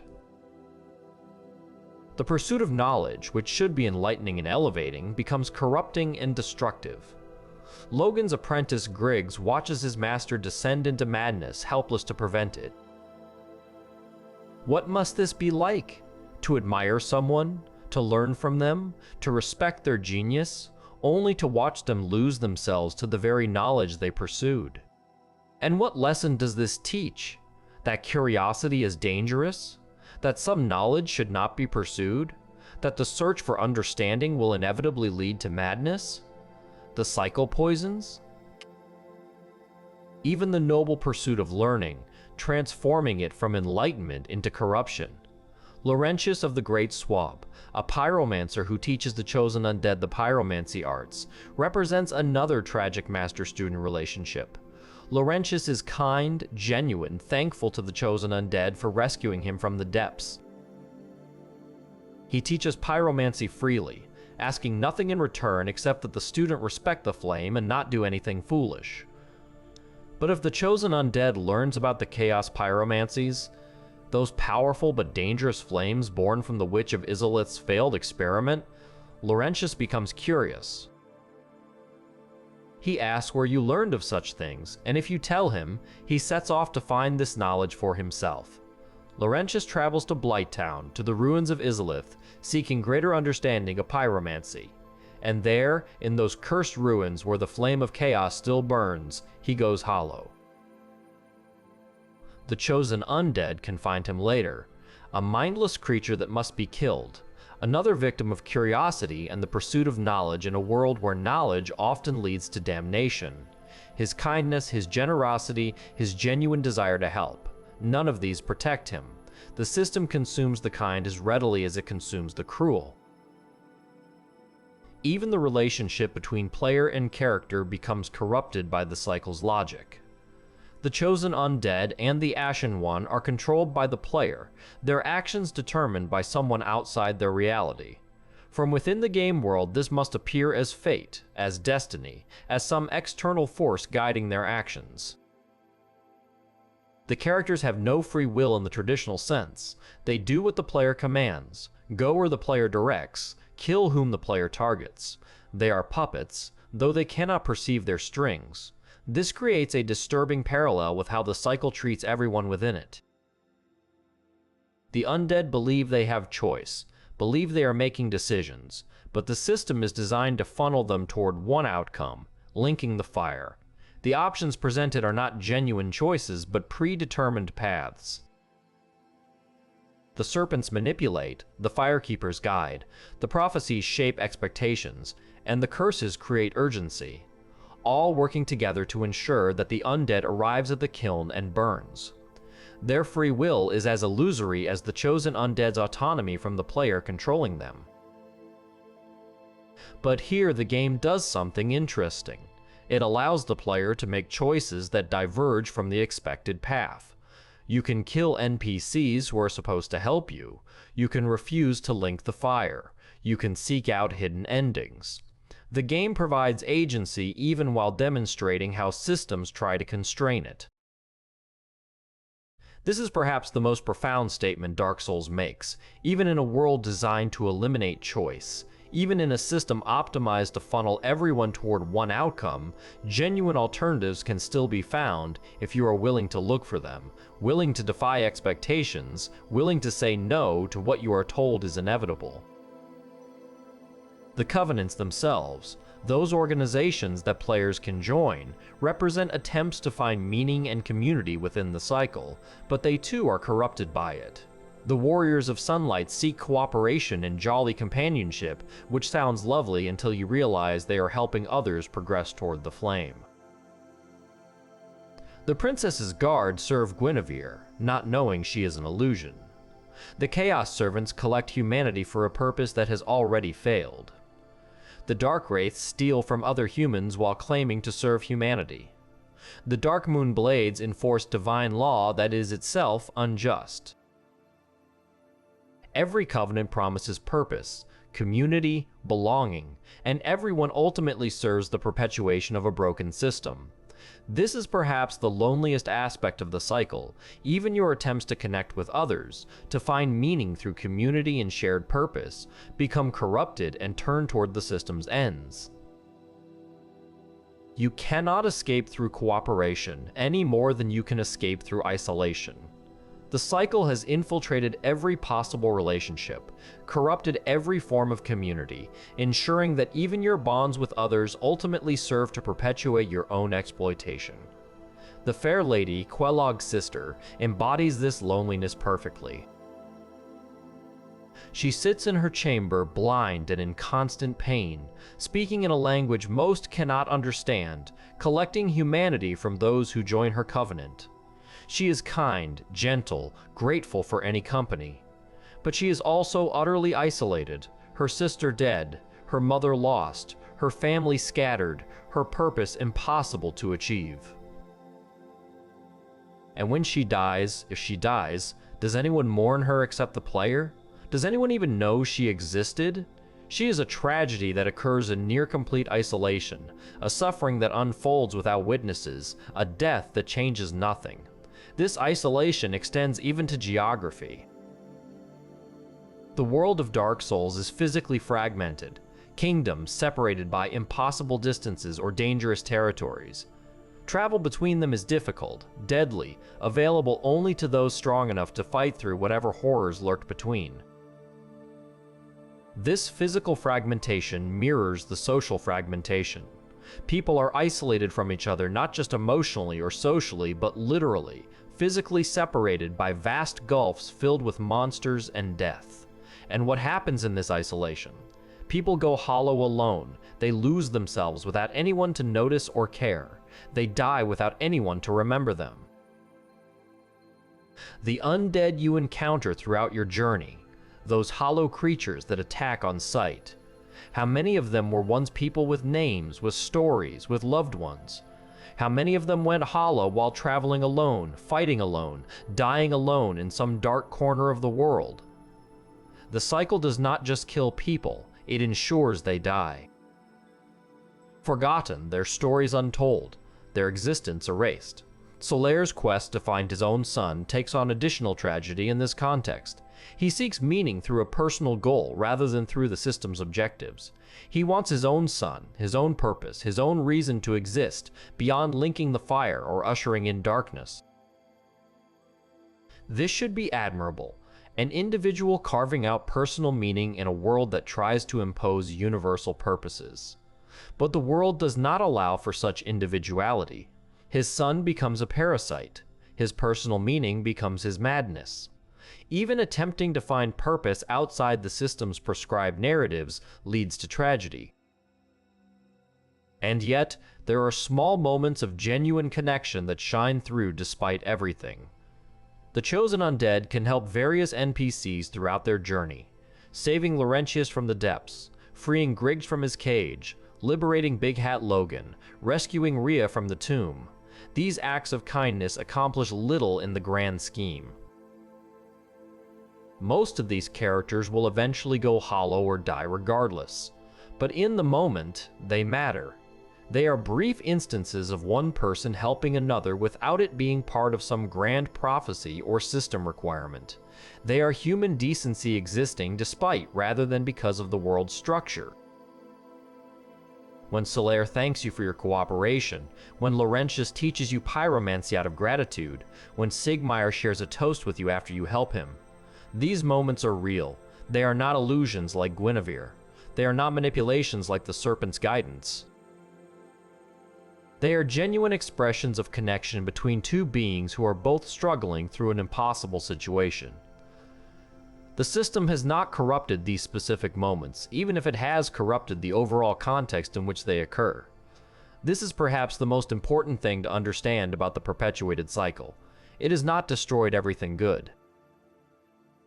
It has not eliminated all kindness, all compassion, all genuine human connection. What it has done is create a context where these good things become tragic, where kindness becomes futile, where connection becomes another vector for suffering. The cycle does not need to eliminate goodness. It merely needs to ensure that goodness cannot change the fundamental structure, cannot break the cycle, cannot save anyone from the eventual burning. The nature of memory in a world subjected to the perpetuated cycle deserves careful examination, for memory is both weapon and wound in this dying world. Consider what it means to remember in a place where time has become convoluted, where kingdoms from different eras exist simultaneously, where the past refuses to stay past, and the future keeps collapsing back into the present. Memory becomes unreliable not because individuals are forgetful, but because the world itself can no longer maintain a stable timeline against which memories might be verified. The undead curse complicates this further. With each death, with each resurrection, memories fade. Not all at once, that would be merciful in its own way, a clean break from who you were. Instead, it is gradual, insidious. You forget small things first, a name, a face, where you came from, why you began this journey. The memories do not simply disappear, they become fuzzy, uncertain, dreamlike. You remember that you had a home once but cannot quite picture it. You remember that you loved someone but their features have blurred beyond recognition. You remember that you had a purpose, but the specifics have evaporated, leaving only a vague sense that you were supposed to be doing something, going somewhere, achieving something. This erosion of memory is not random. It serves the cycle's purposes perfectly. An undead who cannot remember who they were is easier to manipulate, easier to guide toward the flame. They have no past to protect, no loved ones to return to, no identity to preserve.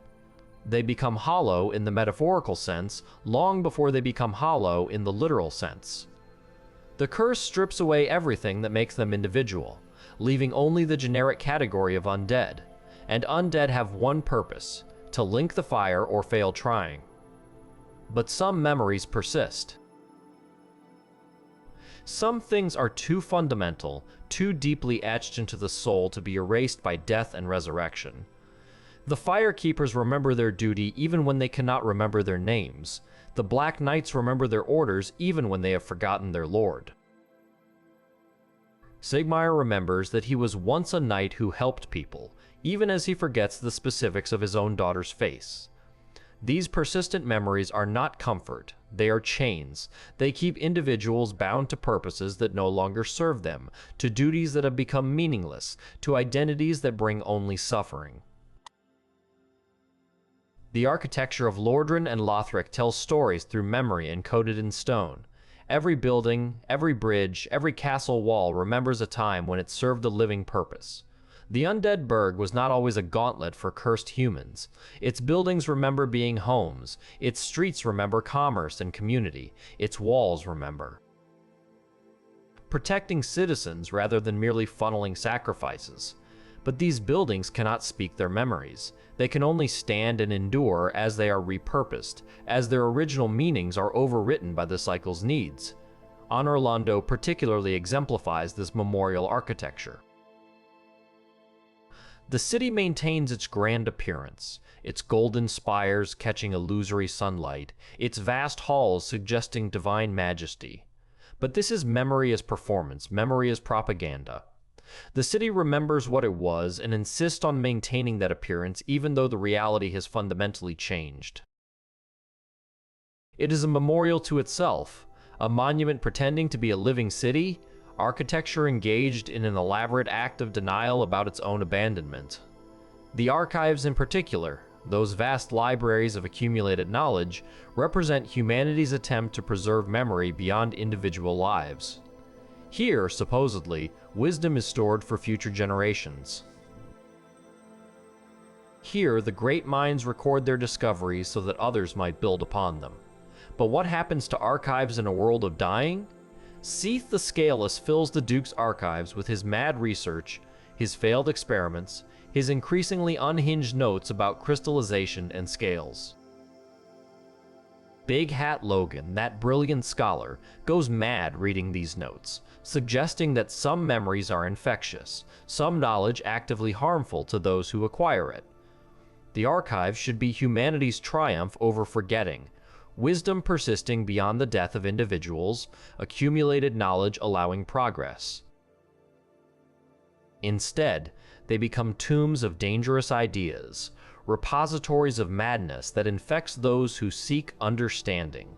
The very attempt to preserve memory, to maintain knowledge across generations, becomes corrupted by the cycle. Nothing can remain pure. Nothing can serve its original purpose. Everything becomes another mechanism of perpetuation or another victim of it. Now we must examine the concept of hope and how the cycle weaponizes it. Hope should be a comfort, a light in darkness, a reason to persist through suffering. In a healthier world, hope drives progress. Believing things can improve, motivates working to improve them. But the perpetuated cycle has transformed hope into one of its most effective tools. The hope that the curse can be cured keeps undead searching for a cure rather than questioning why they are cursed. The hope that linking the fire will save the world keeps heroes marching toward immolation rather than seeking alternatives. The hope that this time will be different, that this linking will be the last one needed, keeps the cycle spinning despite millennia of evidence that nothing ever changes. This is hope as prison rather than as liberation. It keeps you moving forward when stopping might allow you to recognize the trap. It keeps you believing in salvation when damnation is the only outcome. It keeps you thinking you are choosing when you are actually being chosen, selected, herded toward a predetermined conclusion. The cruelest aspect is that this hope feels genuine. It produces the same emotions, the same determination, the same resilience as legitimate hope. The undead truly believes they are saving the world when they walk into the kiln. Solaire truly believes he has found his son when the parasite attaches to his head. The lie feels like truth because the emotions are real even if their foundation is false. Frampt and the other guides exploit this dynamic expertly. They never explicitly lie. Lying risks exposure, creates cognitive dissonance when the lie is discovered. Instead, they tell partial truths, frame situations in particular ways, emphasize certain aspects while omitting others. Frampt says linking the fire will undo the curse of the undead, and in a technical sense this is true. If the age of fire is perpetuated, the curse continues as a mechanism of that age. But the implication is that linking the fire will cure individual undead, will free them from their curse, when in reality it requires their death. The statement is true but misleading, accurate but deceptive. This linguistic precision allows the system to maintain its moral authority while still manipulating its victims. If the chosen undead later realizes they were deceived, Frampt can claim he never actually promised personal salvation. He can say the chosen undead misunderstood, made assumptions, heard what they wanted to hear rather than what was actually said. The manipulation is deniable even while being effective, allowing the system to exploit hope without being held accountable for the exploitation. The concept of prophecy serves similar purposes. The chosen undead is not chosen by divine mandate or cosmic predestination. They are chosen by their own success in reaching the kiln. But the label makes them feel special, selected, fated. It suggests their suffering has meaning beyond merely surviving. It implies that their journey is not random struggle but purposeful progression toward an important destiny. And this feeling of being chosen, of having a special role in cosmic events, makes the ultimate sacrifice feel not just acceptable but glorious. Who would not burn if they truly believed they were chosen by fate to save the world? But examine this more closely. Everyone who reaches the kiln is chosen. The chosen undead was chosen. The Lords of Cinder were chosen. The Ashen One was chosen. The label is not rare or special. It is applied retroactively to everyone who survives long enough to reach the flame. It is participation trophy disguised as divine selection, mundane achievement framed as cosmic destiny. The prophecy is self-fulfilling. You are chosen because you linked the fire, and you linked the fire because you believed you were chosen. The causality loops back on itself, creating the illusion of fate while obscuring the reality of manipulation. Despair, oddly, becomes a form of resistance within this system. Those who maintain hope continue striving toward goals the system has defined for them. But those who fall into despair, who give up, who stop caring, they remove themselves from the cycle's machinery. A hollow has no hope, no goals, no aspirations. They cannot be motivated by promises or prophecies. They simply exist in a state beyond manipulation, beyond exploitation. Ironically, going hollow presented by the system as the worst possible outcome might actually be a form of freedom, a terrible freedom that requires losing everything that makes you human, but freedom nonetheless from the cycle's demands. The crestfallen warrior at Firelink Shrine embodies this relationship with despair. He sits near the bonfire, fully aware of what the chosen path entails, understanding that ringing the bells and seeking the Lord Vessel leads only to sacrifice. His despair is not ignorance or weakness, it is comprehension. He sees through the system's lies and responds not with heroic defiance, but with resignation and inaction. The game treats him as pathetic, someone who has given up, but perhaps he is the sanest character in the entire story, the only one who understands the trap and refuses to participate. Eventually, the crestfallen warrior does go hollow, and you must kill him. Even despair cannot permanently protect you from the cycle. Either you participate by striving toward the flame, or you remove yourself by hollowing. But either way, you serve the system's needs, as fuel if you link the fire, as an obstacle to filter out weaker undead if you hollow and must be overcome. There is no position outside the system, no stance from which you can observe without participating. Even refusal becomes participation of a different sort. Madness presents another complicated relationship with the cycle. Characters who go mad, seethe, Logan, Laurentius, Manus are pitied and opposed, treated as tragic figures or dangerous threats. But consider what madness represents. A mind that can no longer process reality according to accepted frameworks, that interprets experiences through distorted or alternative patterns, that sees connections others do not see and misses connections others take for granted. In a world built on lies, where the accepted framework is manipulative propaganda designed to perpetuate suffering, madness might actually represent clearer sight. Syed's madness makes him dangerous and cruel, yes, but it also allows him to see truths that others miss. His obsessive research into immortality, his crystallization experiments, his attempts to achieve what he was born without. This is not simply insanity. It is an individual refusing to accept the limitations placed upon him, questioning the natural order, seeking to transcend what he is. That his methods are cruel and his results are monstrous does not negate the fundamental validity of his question, why should anyone accept limitations when limitations can potentially be overcome? The system treats this questioning as madness specifically because it is threatening. If Seath can achieve immortality through research, if natural limitations can be transcended through knowledge and will, then perhaps the Age of Fire does not need to fade. Perhaps the Dark Soul does not need to be sealed.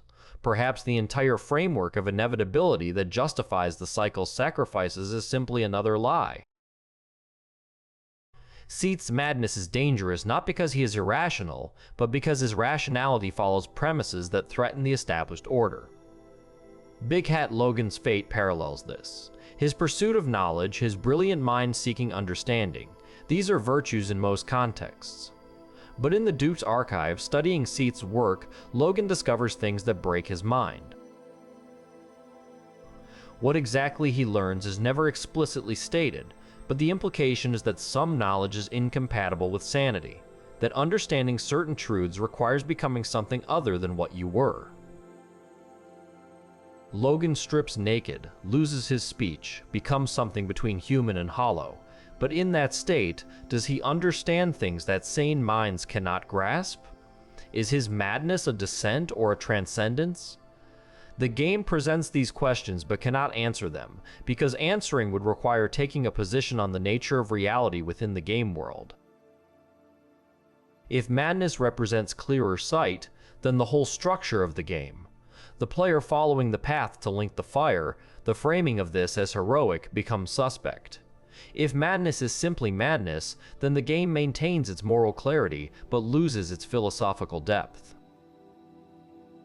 By leaving the question open, by showing us madness without explaining it, the game forces us to grapple with the possibility that understanding and insanity might not be opposites, but rather neighboring states separated by a permeable boundary. Manus, Father of the Abyss, represents the most extreme form of this madness, as truth paradox. The people of Ulasil awoke him, disturbed his rest at Kathi's suggestion, seeking some knowledge or power from this primeval human. But Manus awoke into pain, confusion, madness, his humanity running wild, his dark soul fragmenting and spreading, creating the abyss not through malice, but through anguish. His madness is not philosophical or abstract, it is primal. The madness of a being torn from rest and unable to comprehend what has happened to him. Yet from this madness comes the abyss, and from the abyss comes power. The power that corrupted Artorias, the power that threatens to consume kingdoms, the power that represents everything the Age of Fire fears about the dark. Manus's madness is productive in a terrible way, creating something new and dangerous from his fragmented mind. And his desperate search for his broken pendant, that object whose significance we never learn, suggests that even in madness there is meaning, purpose, motivation. He seeks something, he wants something. His madness does not eliminate intentionality, it distorts it into forms others cannot recognize or understand. The concept of rebirth within the cycle takes on disturbing dimensions when examined closely. The undead do not truly die. They resurrect at bonfires, their bodies reconstituted, their weapons and armor restored. This should be a kind of immortality, a triumph over death itself. But it is not experienced as triumph. Each death diminishes you slightly. Each resurrection brings you back not quite complete.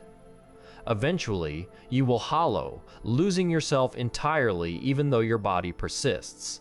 This is rebirth as degradation rather than renewal, resurrection as gradual suicide. The bonfires themselves, those places of warmth and safety where undead can rest, are fueled by the same fire that curses them. You rest at the flame, recover your strength, restore your resources, and prepare to continue your journey toward the greater flame that will consume you. The small fires comfort you while guiding you toward the great fire that will kill you. Every rest is preparation for your own immolation.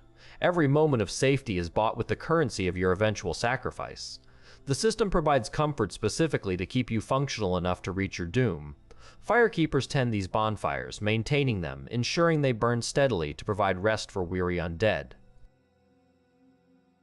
But what is this work like for them? They are bound to bonfires, experiencing constant gnawing of their souls by infinite humanity, unable to speak, existing purely to serve a function. They maintain waypoints on a road to sacrifice. They comfort those who will burn. They enable the very journey they might wish to prevent.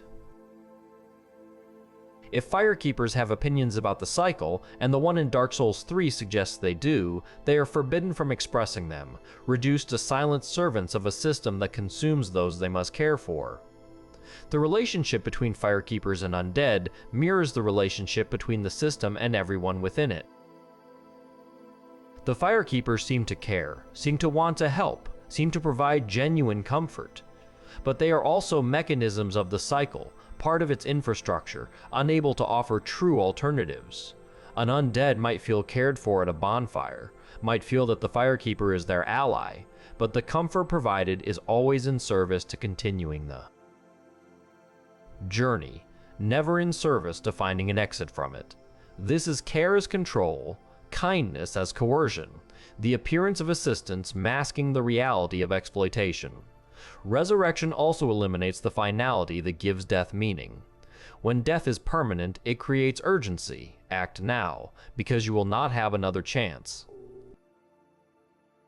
Make your choices carefully, because you must live with their consequences. But when death is temporary, when you will always resurrect to try again, choices lose weight. You can be reckless because failure is not final. You can act without consideration because there will always be another attempt. This should be liberating, but in practice it often feels empty. Your actions matter less when they can always be undone. Your victories mean less when defeats are reversible. This is another subtle cruelty of the curse. It robs death of meaning while also guaranteeing eventual death through hollowing. You cannot die permanently, but you will eventually cease to be yourself. You have infinite chances to succeed at whatever you attempt, but finite mental resilience before you lose the capacity to attempt anything. The curse grants immortality while guaranteeing the loss of everything that makes immortality desirable. You will persist forever, but you will be gone, leaving only a hollow shell that continues existing without experiencing. The question of what constitutes the self becomes critical here. If memory fades, if personality erodes, if purpose dissolves, what remains that can be called you? Are you your memories? Then you die gradually as they fade. Are you your personality? Then you die as the curse smooths away your distinctive traits. Are you your purpose? Then you die when you can no longer remember what you were trying to achieve. The curse does not kill you quickly. It dissects your identity piece by piece, leaving observers to debate at which point you stopped being you and became something else. The soul of Cinder, that final boss composed of every previous linker of the flame, makes this question literal. Is the soul of Cinder many beings or one being? Are the individual personalities still present within it, aware of their merger, or have they been completely dissolved into a collective that has no individual components? When the soul of Cinder shifts fighting styles, is that different heroes taking turns controlling the body, or is it one entity drawing from a library of absorbed techniques?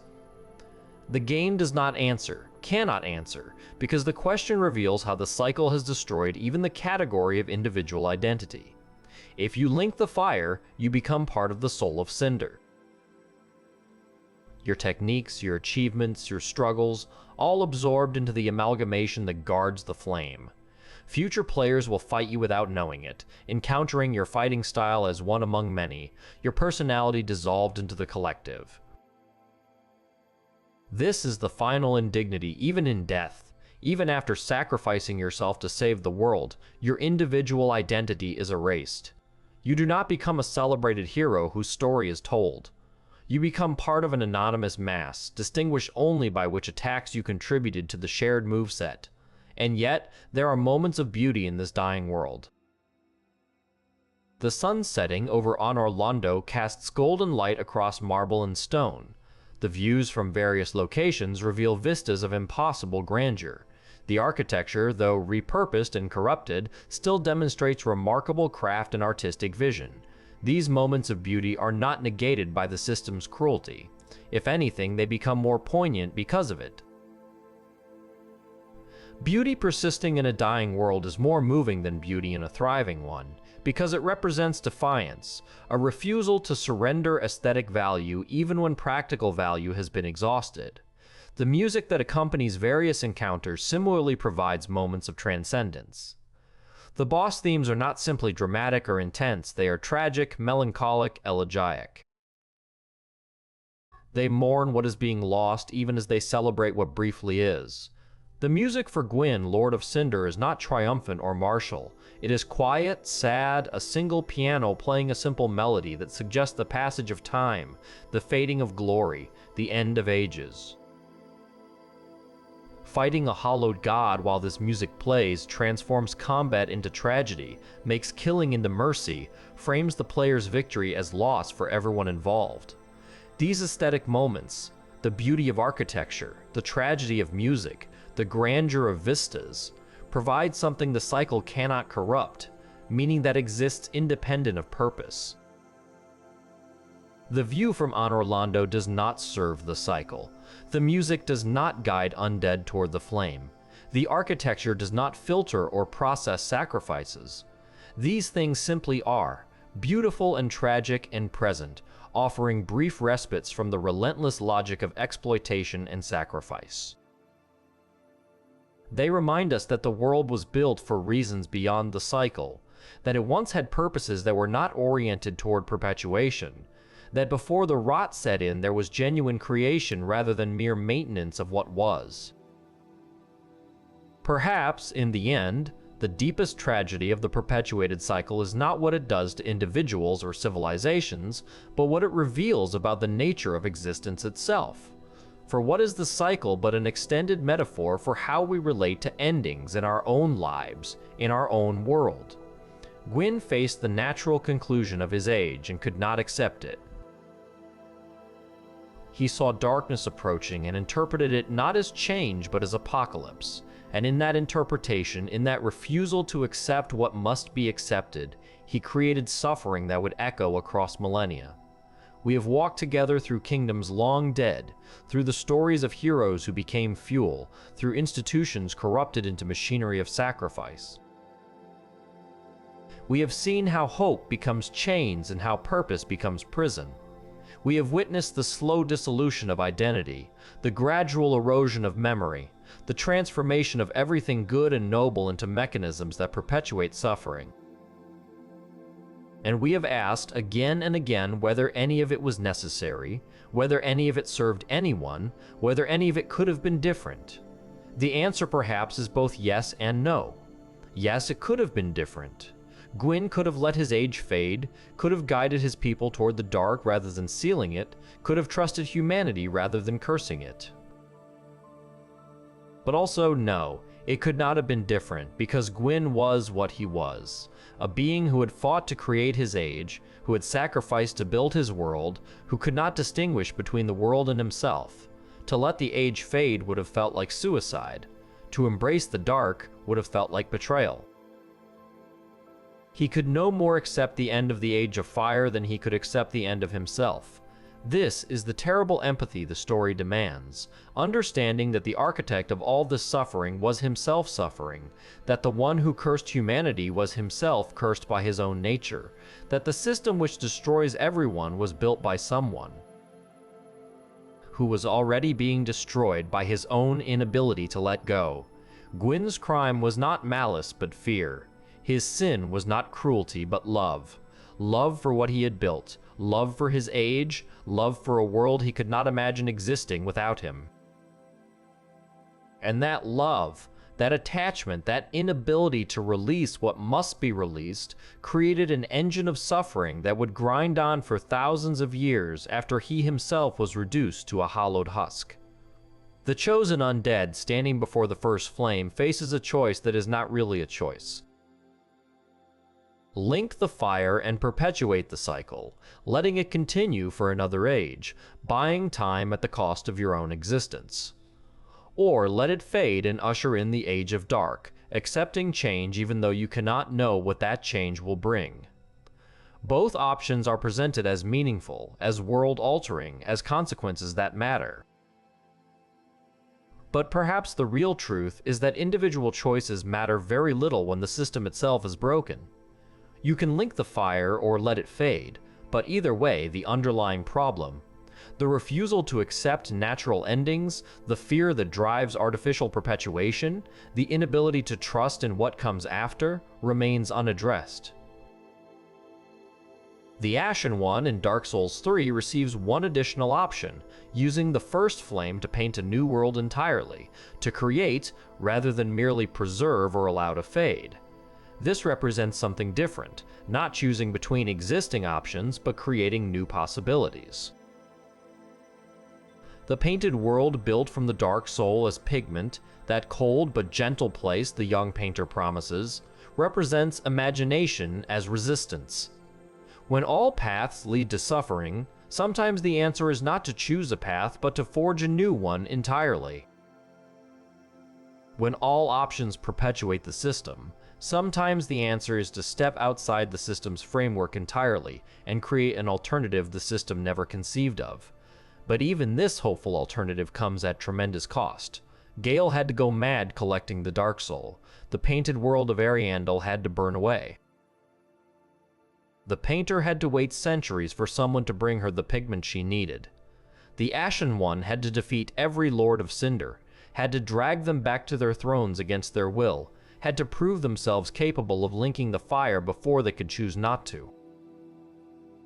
Even the most radical alternative requires working through the system's demands first, requires proving yourself by the system's standards, requires participating before you can transcend. This is perhaps what the story of Dark Souls ultimately teaches. Systems are powerful precisely because they make themselves seem inevitable, necessary, the only way things could be. They create frameworks that make alternatives literally unthinkable. They co-opt language, corrupt institutions, manipulate relationships, and weaponize hope until even those who understand the system's cruelty often cannot imagine escaping it. Breaking free requires more than understanding that you are trapped. It requires believing that untrapped states are possible, that alternatives exist, that the system's inevitability is a lie.